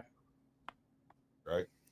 So what kind of horrible things happened today? Are we gonna sit here and talk about the hate that's going on everywhere, or can we completely bypass all of that? Let's If you ask me, fuck out of here. We bypass it everywhere. It's been talked about everywhere. Yeah. There's And a it lot of happened hate when I going was in the around, and I hospital, and just I'm need a already little sick of hearing it. laughter. Just like upbringing. Yeah. I don't plan on growing up, Lauren. I'm a special ed kid. There's a million kids at special ed that I can play with. I'm special. What's Sorry. up, Brandon? Welcome in, brother. Oh my god. Me special. Oh my God. All right, Elmo, calm down. Yeah. Me special. Sorry. That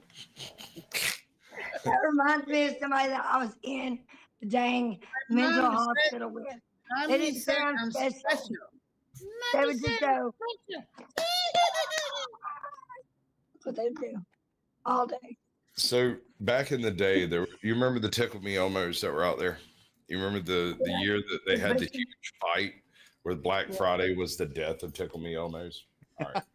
Oh. So there was a limited number Oh my of gosh.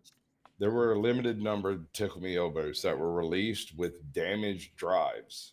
And these damaged drives initially they'd work fine. But after a certain amount of utilization, the drive would go hinky. And when it happened, instead of Tickle Me Elmo laughing, it would scream like it was being murdered. It sounded heinous, horrible. I think I remember something of that, or like one of them, they were spewing like hate, and they were just spewing like cuss words. I don't know if it was the doll themselves or some book that they had. Most of those that you see on TikTok The have been the Furbies. Ew. All right, Is so that my toy? the toy, the little Furby toy, the original Furby toy. All right, so it was marketed as something like an AI language model that would learn words as you interacted with it. But that's not true. That was never a thing. What actually happens is it is a time-released algorithm, a logarithm that unwinds over time. And the more you interact with it, the more it unwinds that logarithm and the more it opens up on the things that it can say. but it will repeat things that you said. It just records you to do it, right? So I had a buddy of mine who went and bought one like just as soon as they came out because he wanted to teach it to be a Satanist. And he got so mad because it just did all the Furby things. Because it doesn't actually learn anything. Right? Of course it doesn't. Right. It's already like a chip inside of it that's to its limits.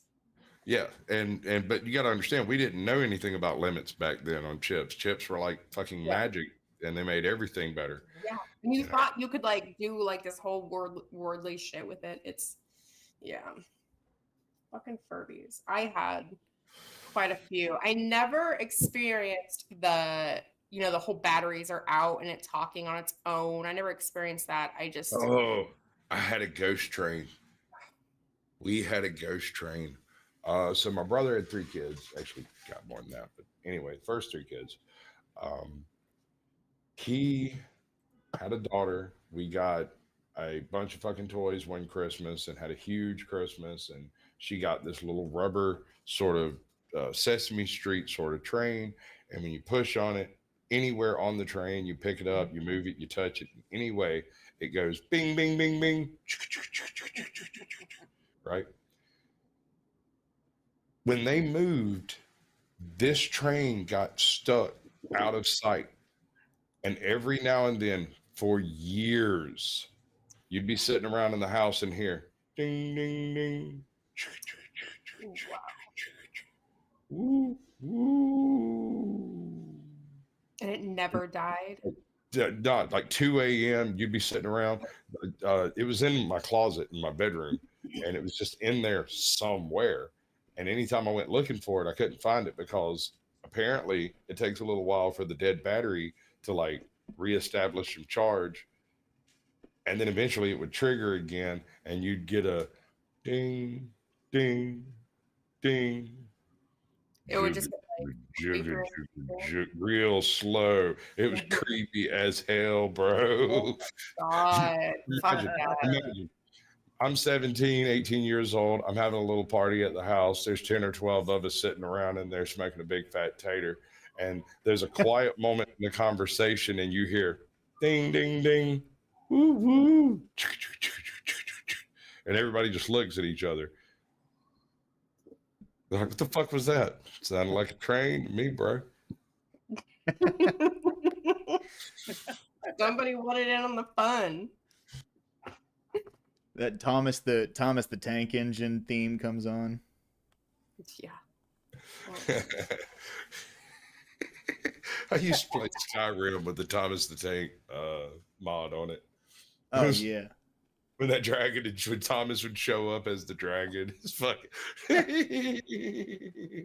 I had the other dragon set up as Macho Man, and instead when he breathed fire, he'd go, "Oh yeah!" That's awesome. Oh my god. Oh, some of the horrible things I did in some of those. You ever play Morrowind? Oh yeah. No. Okay, so Xbox Morrowind. All right, this is one of those like kind of touchy feely stories. So just bear with me for a second. Me and a couple of friends got together and bought an Xbox. Like we all pitched in money and bought an Xbox so we could play Morrowind. Yeah. We all had separate games that we played, but then there was this one game that one of my buddies started that just sort of became the ad hoc group play game, right? So you play your own game unless you decide to play this one, but you got to deal with whatever's going on in this one when you get there. Naturally, the one that all 17 of us played became a god, like a literal walking deity upon the earth, because 10,000 hours of doing absolutely everything. 100 man is like a thing now. Like he's just a badass. But for the last, I don't know, 7 or 8 years of that gameplay was played by this one guy. So really close friend of mine, best friend named Russell. And he died a little while ago. And after some shit and some other stuff, someone gives me the Xbox. And I just, it was in some other stuff that was given to me during that whole process. And I just brought it home and set it down. And then one day I decided to go plug in the Xbox and see, so I was going to start a new Morrowind game and go play it. And I plugged in the Xbox, turned it on, and homeboy is standing on the edge of this cliff watching a sunset. Wow. And I just sat there and I realized, like, the second I saw what it was this dude's it was Russell's favorite house in the game. He would always go and lock everyone out of the house and then stack everything up in there that he wanted to keep. And it was right outside that there's this perfect view of the sunset over a valley with a river and a waterfall. It's beautiful, dude. And the guy who gave me the game, the Xbox, he handed it to me. He said, I really couldn't do nothing with it. And I was like, okay. I figured it was broke. I didn't think, it didn't connect to me what he was talking about. But I plugged it in, turned it on, and sat there and just bawled like a little baby for a while. And then reached over and turned it back off because I can't even take one step from that, Yeah. No. Yeah. It was wild. That game has been through about 10 different people that were in the group that all bought that Xbox. Wow. I can't imagine the hours you guys played, because you know how the systems show the hours played for certain games. Like 200,000 or some crazy shit like that. It is, and then that's where it ends up. That's the end of its life. In that moment, that is telling you something. I don't know what it's telling you. May your life be as long and productive as a jumbo roll of 2-ply toilet paper. Yeah, that's true. Yeah, I growing up, the console that I remember playing the most with my friends was a Nintendo 64, and it was a game called Conker's Bad Fur Day. Oh, my bad. Oh yeah, no, I love Kronk, dude. My mom loved that game. I mean, that was the first game where there was just you could play the storyline. But then you go to multiplayer, and there's 6 different game types, each with different modes in them. There was so much to do. I mean, that was Nintendo at its peak, man. That was by far one of the best games ever created, in my opinion. 2 games on 64 stand out to me. 3, mentioning that one. Most people never played Kronk, though. Yeah. GoldenEye and The World Is Not Enough. Yeah. GoldenEye, because it was the quintessential first-person shooter, the one that started them all, really. Mm-hmm. The World Is Not Enough for 2 specific reasons. Back during my tweaker days, I had that game, and I had been playing it religiously for months. Yeah. So I go over to this guy's house. Dude's sitting over there. Oh, I'm gonna have to see you, bud. You're new around here.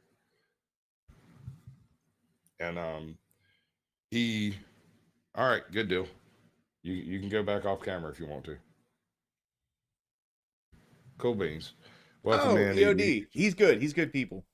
Yeah, I know. I just had to verify it was actually him. Yeah, I get you, bro. That's happened to me too. I don't know what it is, but every time I run a StreamYard room, some asshole comes in and in-bombs my fucking stream. So sure. I don't even mention it. Y'all will never know about it if it happens backstage, unless I'm really drunk and decide to laugh at them openly. I'm not even going to mention it. I'll never even respond to it. Y'all are talking about Conker's Bad Fur Day, though, dude. That's one of my favorite fucking games of all time. It's a great game. Awesome. I love that game. It's great. But there was two games. The only reason The World Is Not Enough sticks in my head is twofold. One, I sat down and played that game in one player from the very beginning to the very end without dying, and I think I did it without taking damage. The whole thing. And I got this platinum achievement, right? I get this weird platinum achievement. And then I look around, I ask other people, y'all ever seen that? They didn't even know it existed. Yeah. They're like, how'd you get that? Somebody noticed it one day and was like, how'd you get that? I was like, oh, I played through the game and didn't take no damage. That's crazy. How? Here's how it happened. I'm tweaking. Go over to this dude's house. I'm trying to hook up with his stepdaughter, and he notices that I have the game with me, and he's like, dude, I've been wanting to watch that movie. I was like, shit, let me see if I can run through it right quick. And I popped it in, sat down, and went through the whole game in an hour and 47 minutes. Something like that. So whatever the length of the freaking game is, that's how long it took me to do it, because I straight up ran, done. Right? Yeah. Didn't think nothing else about it. Apparently doing that unlocks some stuff, lets you do some other things that you couldn't previously do. I literally did it and sat down the controller and got up and walked out with this dude's stepdaughter, and they went on playing the game. The other reason that that game stands out to me was the laser guided missile. Do you remember this thing? I would bust your ass around corners. Yeah. Yes, sir. Yes, sir. You'd step up to a corner and you'd be fixing to pop out, and I'd hit you right between the goddamn eyes with a laser guided rocket from out of sight. I'd bait shot your ass, like, dude. And this is the thing. This is where, because there were very limited amount of space in that game, it was very easy to learn all the levels. If we're playing split screen, oh, you're fucked. Yeah. I know where you're at, I know what you're doing, and I'm gonna hit you about time you land. Yeah, Like yeah. right before your feet hit the ground, your ass go catch a missile. I was gonna say, I think that's a Quake innovation, was the camera rocket. There was a special weapon that you could get in multiplayer Quake. It wasn't in the single player game, but in multiplayer death matches in Quake, there was a weapon you could get. But the launch the difference rocket, is, on and that your one, camera would take over the rocket, and you could control yeah, it, right? you could control the rocket. In this one, even though a camera would pop up, you couldn't control the rocket. You were still aiming with your reticle. And so you had to run it out past that corner and then turn and aim at the corner so that the rocket would turn and try to get to the dot, but it can't. And so it makes a right-hand turn and then just flies straight down the next hallway. Yeah. Dude, I'm telling you, it was like fucking sorcery. I lost friendships over that shit. Yeah. What's up? Hey, join the panel, bro. Never cover, never shower, and I'm always stinking. That's right. Man, I think I can smell you through the camera, actually. I'm just kidding. I'm kidding. Yo, and a bottle of Brass Monkey. Hi, Topanga. Oh, is that really going to go on everywhere? Topanga instead of thumping.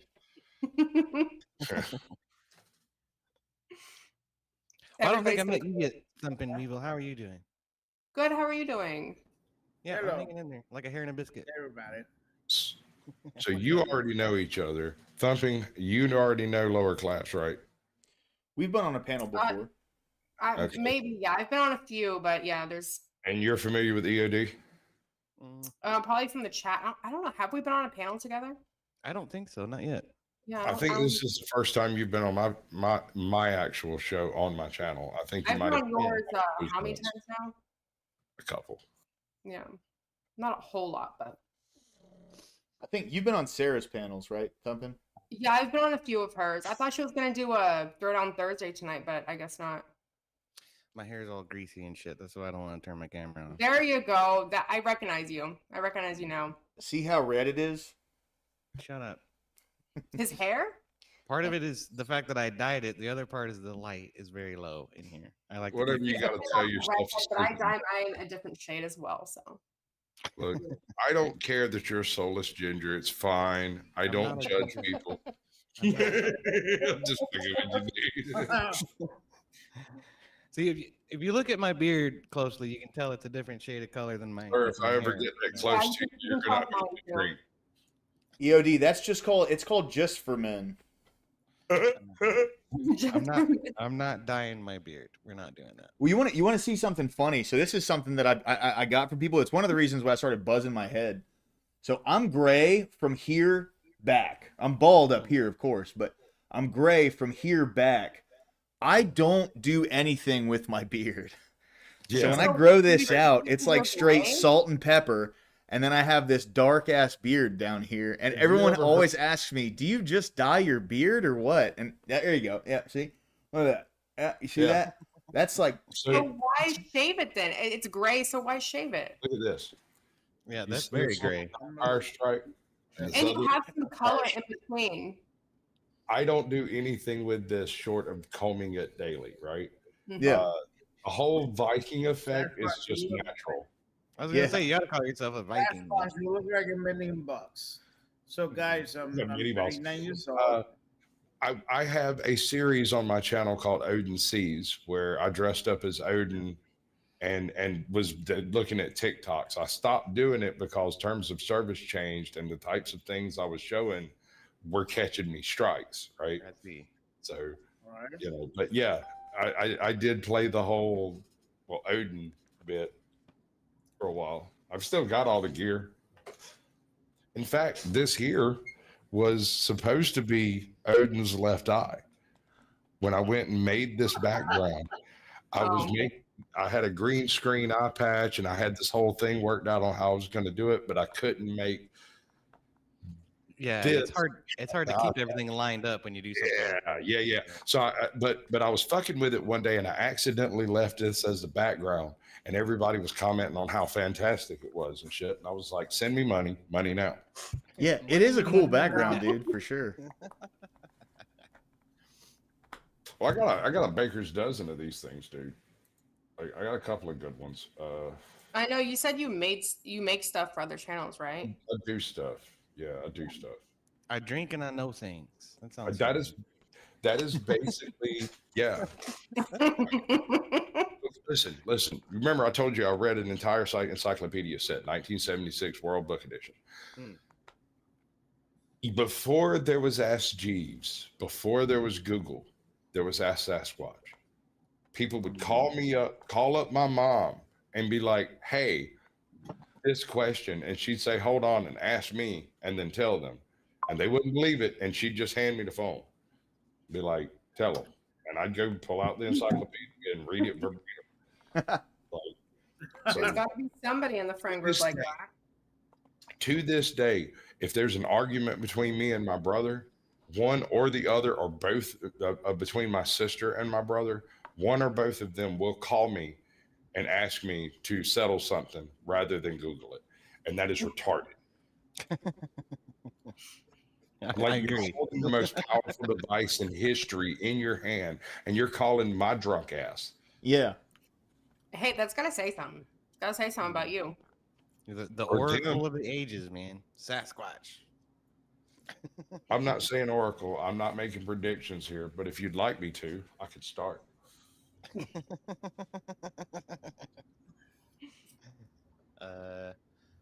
Well, what do you think about Honestly, like, what's your name? EOD.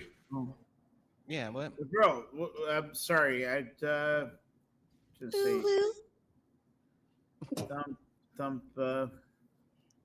thumping weevil. Yeah. If you would have been single, I would go for it. Oh, for shit. Oh, wow. Thanks. I'll take that as a baby. compliment, but I'm happily married with children, so you know. I like your flag in the background. That's very cool. The crossed. My husband made pistols that. and He says it's our it has our last name on the bottom, but we pin it up because I don't want people like knowing my last name. So. Yeah, I hear you. But actually, he made that with ChatGPT. No shit. He's been creating a book on ChatGPT because he's been like he has all these thoughts in his head, so he puts it out, and then he like pinpoints what he wants from what they're creating and stuff like that.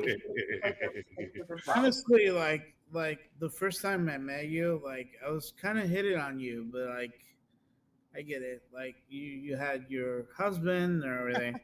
It's like I was hitting on you, but I don't notice when guys hit on me. I don't know. I love my husband, so but thank you. I appreciate it. No, it's okay. No. I don't know what to say. That's cool. Base. I mean, yeah, but thank you. What am I supposed to say to that? Damn, bitches, you stupid fly. Let me pull up that bumper and spank that monkey. Duck, hit the link. I got the space bar. All right. That's the OnlyFans. Yeah. OnlyFans? Yeah. What was I gonna say? That I only sell fans. If You we're only sell fans? Hey, I need a couple. if we're doing predictions, man, what do you think about like the political climate in the United States lately? Right? Pendulum. Heated. Yeah. The pendulum. You familiar with the political pendulum? I am. Yeah. It's part of Okay, what makes so a bipartisan system work. Is every once in a while it goes left, every once in a while it goes right. right. However, the last 15, I would argue 25 years, there has been a huge left push in media, social media, tech gurus, and everywhere not in the United States to push that fucker as far left as possible. Do you know what's on the opposite end of that swing? Fucking genocide. Yeah. Well, So when you push a pendulum harder one way than it's supposed to go, it eventually goes the other way. And when it does, you have to deal with the ramifications of what you have done. Mm-hmm. well, I'm a veteran, and I arbor a pretty big community of veterans, and one of the things that scares the holy living shit out of all of us is war coming to our own shores, war coming to our own soil. It's the last fucking thing any of us want to see. But I'm not you're a talking veteran. about the people who have experienced it, who are most prepared for it, you know. Yes, sir. And it's not like they're chomping at the bit to go out there and start it. I I know. guess is what I'm saying. I'm not a It's quite the veteran, opposite. but I am a student of the Sherman Arts of War. Oh, you mean fucking The General Sherman Sherman? Doctrine. Yes, sir. So scorched earth, just destroy everything. Oh, it was worse than that. I live in the path of Sherman's destruction. You can literally see it from space at this point because he burned so much shit that it enriched the fucking earth. Yeah. So between Atlanta and Savannah, you walk right through my front yard. That being said, Savannah's a gorgeous town today, by it's the way. amazing. It is It is beautiful. amazing. What a shame. It is unconscionable to force someone to take up the Sherman Doctrine. Yeah. Because most people don't even understand what the Sherman Doctrine is. The reason they named the Sherman tank the Sherman was because of what they planned to do with it. It was a shit piece of armor, frankly. We just made them faster than the Yahtzees could destroy It them. took 6-1 to beat a tiger. 6-1, and that was considered an even fight. One tiger and a Panzer versus 6 Shermans. Do the math. That's like 93 rounds from a Sherman, and that tiger might still be functional. It just couldn't go anywhere because we'd knock both treads off of it and strip every gun off the outside except the main gun. But that tiger, who had to shoot, what was it, one round every 90 seconds or something like that? The Sherman had a round every 16 seconds or something like that. It was crazy, dude. You imagine being in that tiger, perfectly safe from any of these Shermans, but both tracks gone, your gun's gone, all you've got is your main gun, and you're sitting there probably surrounded by guerrilla fighters in the army, you know, the United States Army. Dude, they rolled like a tide. That was why they were called the Sherman, the intent behind them. Interesting. Yeah. What DOD, what branch were you in, if you don't mind me asking? Yeah, Air Force. I was in the Air Force. Okay, cool. Long history of family being in the military. I was in the Air Force Medical Service, and I did not deploy. So even if I had deployed, I wouldn't have been a combatant. But, nice. My husband was in the Army, so I just wanted to ask. My grandfather was armor in the Army. Ironically enough, he didn't use Shermans. I think the Abrams had come out by then. But yeah, my brother, he was in the Navy for I think 12, 13 years, and he was on a total of 3 deployments. I'm not exactly sure. I know he went to Dubai twice, but that's about it. Yeah. By the way, you look very sorry. You look sexy. Oh my goodness, Mike! You gotta put. Okay, I am married. Down, brother. I am married. This guy's I know. fucking That's crazy, boys. Holy shit! Are This you doing guy's it again, out Mike? of his goddamn mind, bro. What? Are you doing it again? This is the third time he's You're done doing it this. again. All right. What I'm the gonna fuck is I wrong might with this institute guy? something on you like I institute on Chuck. Only in your case, it has nothing to do with being gay. Like, holy fuck, boys. How do you know? Did you just assume my gender? I don't have to participate in your delusions either way. But Based. we could move on. Based. I know. Be glad because I don't care. We can keep this moving. By the way, like Sasquatch, Yes, sir. like and subscribe. Please donate. Like, Oh yeah, I'm supposed to grift. My bad. I keep forgetting. I don't even have any grifting clips because I when I find a good one, I send them to Dusty. To be honest, I but came naturally, to you. You got to save the gold for Just yourself, that. man. Oh, give me the money. Give me the money. Okay? So That's a give good you. one. Give, I like that one. That's a good one. okay, so you have to give me money to give you money. Is that what you were saying? look.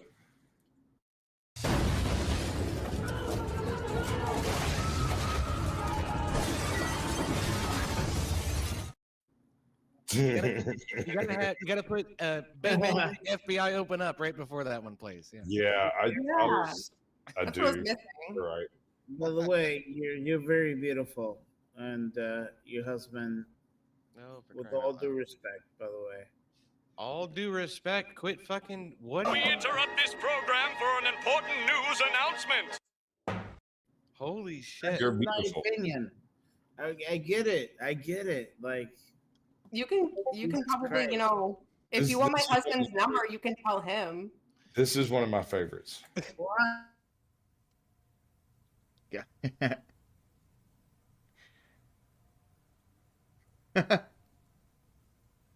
Oh my god. This is so weird. Yeah, that's Stop, very Chelsea. appropriate for this Guys, current he moment. will It not really fucking is. stop, dude. Yeah. All 17 Mike, pixels. Mike, if you want my What husband's the number, you can fuck, tell him all man? day. That resolution is really bad. It's kind of uncomfortable. I'm not Alright, gonna lie, come on. boys. I'm telling you that. Maybe we should all start where we're at. This is- Lawyer chick. Have you ever come across a lawyer chick anywhere? I don't know. This guy is Teflon. He is like who Teflon in dog. the world could I say nearly 100 felony criminal charges have been leveled against the former president, and he is still like rallying and campaigning. I feel like he like eats his shit, Right, And it yeah. just like makes him tanner and younger and Right, stronger. yeah. I All feel due like he eats it respect. with, like, I'm gonna a fucking golden spoon. that's, make like, this as uncomfortable as blazed with possible for Marlo everybody right now. It's emblem, crazy. and he's just like, give me more charges. It's like amazing. You better not cut that and make that a video. There's a tasteful way to do that, and and the way he's doing it is not it, bro. Yeah, brother. What's up, What's Dusty? going on? What's up, Dusty? What's up? What up? I'm here to absorb attention. Aren't we all? I appreciate y'all coming up. Ajot requested this one because she loves I it. gotta bounce. Thanks a lot for proving just how ugly and immature you are. It's been real. And just so you know, I don't really care about your problems. And, my daughter sent that to me one day. I said something to her, and she sent that clip to me, and I uploaded it. Yes, I raise savages. Fair enough. Gosh. That's my dad always gives me shit for the same fucking reason, man. When I was growing up, so For being if a I know ginger? somebody else is going to, and you're not gonna know how to fucking deal with it, right? So. I have a toast. Here's to all who know me. Love me anyway. That's a good one. Cheers. Cheers. Cheers. What's been going on there, Dusty? What's been happening? You know, sleeping. I've been sleeping. Sleep is good. One of these, just, you keep saying that, and you're gonna be surprised when I just fuck you to prove a point. Well, as long as it's in dominance, You're it's gonna be like, not- "Oh my god, he's fucking me. What's happening?" we're gonna live stream it. I've got an OnlyFans. We can make it happen. If so do I. If Mad Mystic can do it, so can I. People would want to see that though. I don't know. Mad Mystic's a nothing little wrong. too close to up my ballywick, bro. Like, Feet. You gotta get away from the OnlyFans. You gotta go to the feet finder. You gotta sell your feet. oh no, I'm way ahead of you. All I do is walk on cakes. Do you remember cake farts? Who remembers cake do. farts? I know. Oh my god, I do. Gosh, I wish I didn't remember it. Thanks. And pudding farts. Pudding.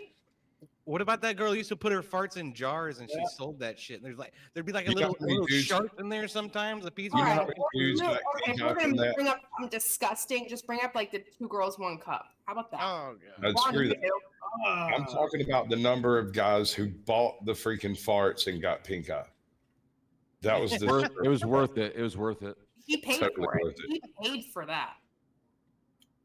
He paid double for it to get it and to cure it. That's where that long "I'm so honored" email comes in. You know what I mean?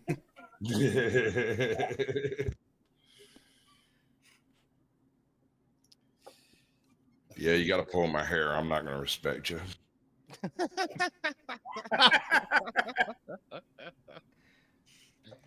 Oh, why did it just get so disgusting? Oh, I blame A-Job. Yeah. I'll show you. A-Job? Show us? American Justice of Texas. I host or rather, she hosts me, I suppose. I'm her producer or she's my producer, or something like that. Anyway, we do a thing on Wednesday nights around 8:30 called the Naughty Corner, where we go look at people in positions of power that have done something wrong, like gotten kids drunk, knocked up students, that kind of stuff. I've been on with you guys. I remember. Yeah, I remember her. She comes up at After Dark occasionally. See, this is kind of a unique space. Like, I'll let anybody up here for the most part, right? Yeah. But previous guests, if I happen to fill up, which I very rarely do, but if I happen to fill up and another previous guest comes in, one of y'all are dropping. You, Mike, and EOD. That's fine. It's just the After Dark for Squatch Shills, and it's just that bit. Well, man, I was gonna head out anyway. Thank you for having me, dude. It's good to see you guys. Many cheers. Good to see you. Good to see you, Peace out, brother. Appreciate you coming through. Good night. Cheers, Good y'all. Boy, night. he's sensitive. Care. This is No, boy. I'm not sensitive. Okay, look, I'm mod for Rob Nor. I gotta go pay attention to that shit. So. You're rage quitting already, and we haven't I even rage quit, started. rage quit. Cheers, y'all. I'll see you later. Bye. Peace, EOD. Are you eating pizza again, Dusty? Yep. What is that? Papa John's? This one came from Sam's Club. That's the best. Dude, Dusty, this girl's hitting on you. Why is it all the women are hitting on you? I am not hitting on him. She's hitting on you. That's what I thought too, Mike. See, Mike, you're just jealous because you keep complimenting me and I have nothing for you. Is this happening? Dusty, he's butthurt. You should What up, have. Ashton? Good to see you, brother. Welcome in, dude. Like, Welcome in. He kept hitting on me, even though I'm married. No, with all due respect. With all due respect. Really? Here's the funny thing about that. Every single time I've ever heard the words "with all due respect" uttered, something seriously disrespectful came out of their motherfucking mouth. Exactly. Every time. Every It's like time. when someone says, "I'm just saying," but they're never just saying. Yeah. It's true. Or I'll tell you the truth. I was just about to do that one. Yeah. Right? Like, thank you for signaling your lie. Let's go. Right? All right. I mean, you don't have to lay groundwork for the truth, bro. The truth is the truth. You got to lay groundwork for a lie to stick. What I hate is when people go, "Well, you don't have to believe me." And it's like, oh my god. Yeah. He's good for interaction in the chat, especially when he gets all sparklicious. And he's my number 2 chatter currently, so right behind A-Jot. So I mean, go for it, Ducky. The link's up there if you want to join. I'm just gonna pick on you. I'm already drunk. We're gonna have roast up. Ashton, good for you, bro. That's Are you fucking drunk awesome, dude. already? Congratulations. Well, no, I'm drinking. God bless you, man. I've been God saying bless you. That's what's up, bro. I got a high-low glow. Sounds like you're pretty drunk, Mike. Me? Yeah. No, I'm not drunk. No, you're not drunk. Well, I'm just No. on acid. That's great. However, like, I would say Caucasian, and even Dusty has seen me drunk. They have seen Remember me. that. That is true. And you think it's for him to get a when did- statement out now? When He's did that not drunk happen? right now. I don't remember that at all. Can I say that? Huh? I mean, I'm not You'll drunk. say he's not drunk? Not today. I haven't. But no, I don't they think I've have ever seen- seen Mike drunk. Oh, thank you. You're welcome. Hold on, Mike. I'm confused. Did you want the truth or a lie? Because you got to signal me somehow. Well, he thanked me, so there's that. You know. I mean, no, like I've came to their platform really fucking drunk. You're right, AJ. It is my week, and I will week if I wish. You handle But- your liquor but- well. Nobody noticed. I don't think. I'll ask Katie if she And, noticed. and you know what? Like the thing is with me, like I'm more like happy. Like I'm like you guys are amazing, you guys, and like I'm like I don't come with hate. I don't know. I'm just a fucking. I don't know if it's the Italian thing. I don't know. Just fucking trying to. You know, I'm absolutely positive it's a New Whatever. York thing there, bud. Yeah. I don't know. Whatever. It's okay. Like anyway, whatever. But yes, I'm sorry that I was hitting on you, and you look. Yeah, It's okay, man. I know I'm stunning. I'm hard to resist. There's not a lot you can do about it. I forgive you. We've been hanging Oh, out yes. too much because I was about to make the same damn play on that. We might have to both move on from this relationship. guys. It's the long not sure hair. there's It's anything the else. long hair, Caucasian. It's the hair. It gets him. It gets everywhere. It's true. I guess I remember. So, all right, yeah, cool. So what do you think, Mike, about Thumping Weevil? Oh my god. I think she's. I think if she would have been single, dude, I came up here with the Bro, best that's- intentions. I was like, I gotta. dude. Yes, if she would have Mike. been single, I But would've Mike, moved on.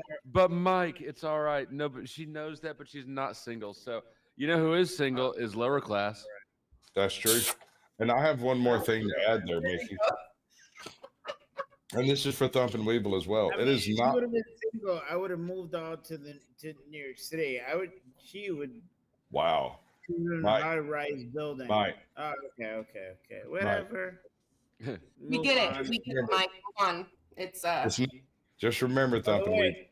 Weevil. No It's not my worries. job to keep your wife out of my bed. That's on you. Jesus. Anyways, so lower Yeah, class, I'll Mike, whine. you go speed dating. Alwine, that's not actually true. She's married. False advertising there, sir, even if it's available. I was talking about I was just reading the comment. I know. Oh, okay. I got you. I But was just okay, but that just because she's married doesn't mean she's not available. That's what I I said. get it. I'm on Oh, is that, okay. Is that what you just said? Are you Yes. available? unavailable. Yeah. Oh, sorry. Sorry, I must be retarded. Only a little. It's the Tylenol your mom took. Okay, fast, Caucasian. I think you need to get like the single ladies like on these panels, like the actual single ladies, and do a speed dating from there. They do that already. It's called Fresh and Fit. What? I don't know. We don't even have to go into that because I have a very simple result. No, not interested. All right, there it is, Mike. Sorry, I tried for you. It's just not good to put me in a room with a bunch of single ladies. That's not.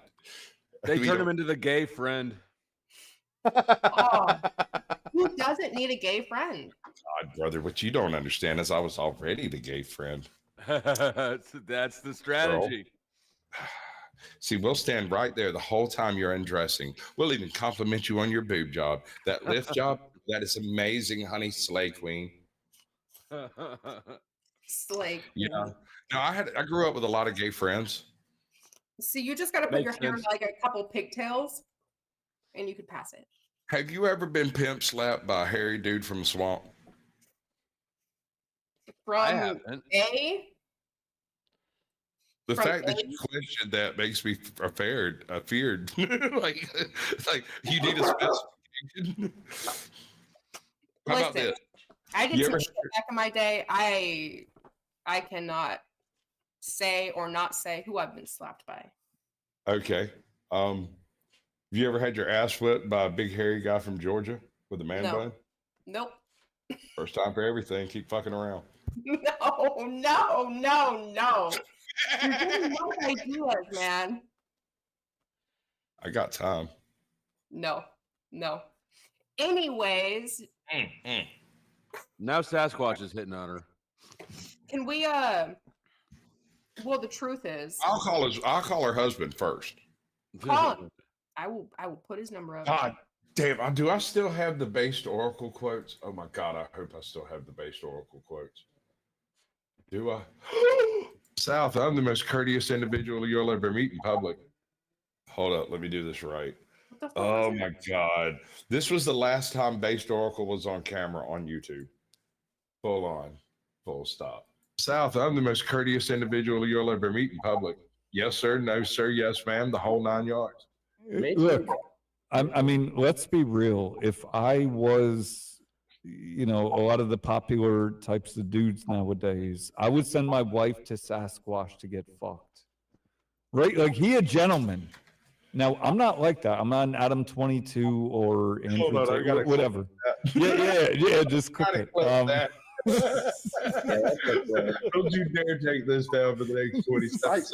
I'll be right back. I feel like That's a great clip. So that guy, for instance, he challenged. He basically challenged Andrew Wilson. Okay, let me take on some of that one right there, Mike. The fact that Andrew Wilson accepted that is absolutely absurd. Absurd, I say. And the fact that Based Oracle couldn't feng schwangle that particular shit into a fully paying channel baffles me. Okay. Hold on, I need a beer. Be right back. All right. Oh yes, grab a beer. Oh god, Get her drunk. You got it bad. You got it bad, bro. Hello. You sounded like I heard it in my head, like you'd found the Triforce. Yeah. Y'all. So that guy, he basically challenged. Yeah. It's absurd, but he accepted it. He challenged him. Homie accepted it.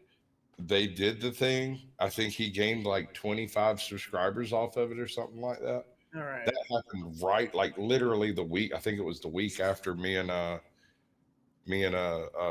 Base did the Sasquatch Shills, which was a double header. And I always thought this was odd. Me and the Raging Tomato did a show, and then right after, no, it was the other way around. Me and Based Oracle did a show, and then the Raging Tomato was right after it. Like I did a double header that night. I had a 3-way. It was great. Okay. Here's a toast. I drink to your health in company. I drink to your health alone. In fact, I drank to your health so many times, I ruined my own. That's a good one. If one day you become single, nope. Think about No, sir. Hey, for New York City. Do you see that scrumptious piece of woman meat over there? There's New no York way that will ever be I single. will never go to New York City. Are you fucking kidding me? You got me fucked up, dude. If I'm gonna go to New York City, you could give me $1 million house and I wouldn't move there. That'd be like a studio apartment. I was gonna say it's like it's a 1-bedroom, 1-bath. Whatever. Like it is. Landry's. It'd be like Landry's studio apartment. It would be like Laundry's apartment. Did you say who? It's an inside joke, and you're on the outside. Yeah, Oh. you're gonna have to cover the sides to be able to see through the glare. Whatever. I have a philosophy in life. If I can't riz them with the tism, I'll blind them with brilliance. If I can't blind them with brilliance, I'll baffle them with bullshit. And if that doesn't work, roofies? Well, I mean, roofies are always there. I ever take never I do we need to talk backstage. I knew a chick one time. It was really weird and some weird drugs. I already know the story. I already know the I'm story. good. I don't have to reiterate it. It's one of the strangest experiences of my life. If you get a second, send it to me in an email. All I got to say about that is you need to hang out with better people. I agree. I do now. I do. I mean, I'm here. I do now. Caucasian, the better were you people. roofied? Were you No, roofied? I'm not out there doing the things. I don't think that answered my question. I didn't know you had a question. I said, were you roofied? No. You don't have to roofie a chick who takes them herself. Yeah, Who correct. brings them with her. We'll discuss it offline. Like it's not. You gotta message me somehow, some way.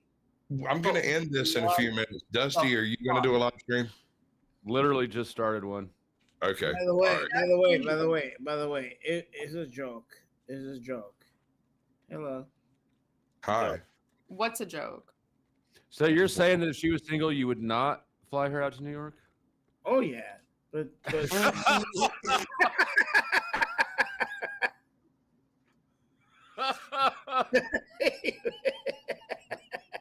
Mike, you gotta get yourself under control.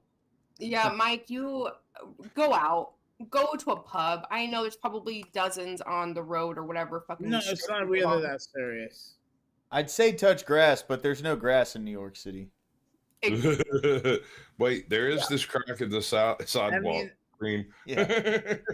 But it smells like piss. There are 3 blades of grass there that he can touch physically. Yeah. Go touch that dandelion growing out the sidewalk. Right. All right. Let me do the thing so we can. Thing. But Caucasian, if you ever want to write me, you can find me on. I don't know if you have Instagram. Are you hitting on me, madam? No, I'm saying about because I want to know this story. I want to know the story. I'm fixing to end this. I'm going to spend 15 minutes here, and then I'm going to go join Dusty. I'm going to He raid was everybody. hitting on me, but I guess Sasquatch wins this round. It's Hey, just a Dusty, swagger, I'm bro. probably gonna join yours if you'll allow me. All right, so I won this round. We'll see. Drop the StreamYard backstage so that everybody can go over there. But I got to stick around here for like the next few minutes to get this to actually save and all that shit. I'm actually not opening the panel yet. I Oh, might. you do you, boo-boo. Are you Yeah, planning? All right. I'm roaming around. I'm doing some last minute non-tent before vacation, and I who knows? I probably will end up opening it up, but That's the way you get most of your. Hey, we got 117 views for this particular live stream. I'm actually fairly impressed. So guys, my skills generally don't do well. I'm actually going to Asia. Might disappear for a little bit. they don't have internet over there. Are you going to send me my allowance before you go? Yeah, I'll send you your. Thanks, pops. No, but this is like sometime in October. The end of that. But I kind of feel that. All right. Fair warning. All right. Anyone who's restreaming me at the moment is going to catch a copyright claim that has no effect. The people that do this may allow it to be used on YouTube, but it will pop up as like a copyrighted doohickey. You go with that? Right. Absolutely. Super That's duper. fine. I'll be over there in about 30 minutes. So do whatever it is you're going to do. Make Oh, it the happen. girl left. She basically. Your swagger just overwhelmed her and she had to step down. Yeah.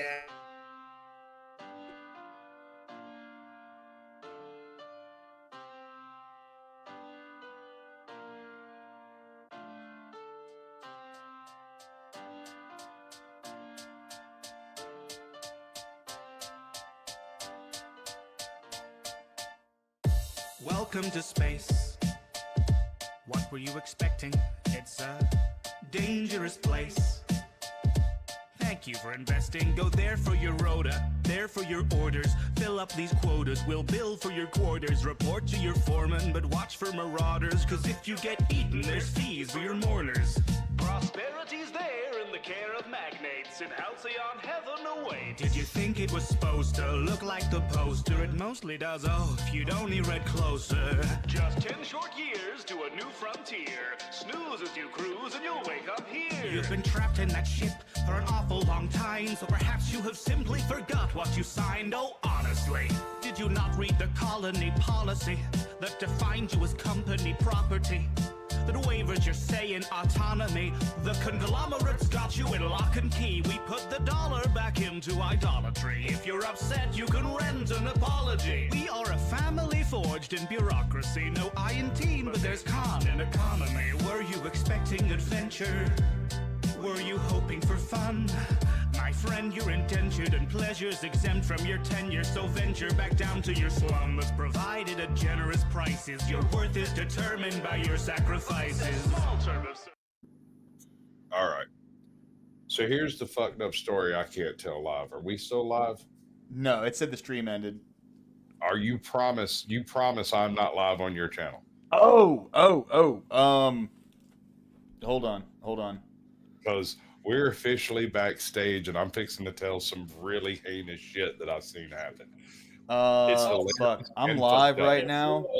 You are, I know. Do the thing. Here, hold on. Guys, chat, listen. I'm going muted for a second. I have to hear this shit. I'm sorry. 1 second.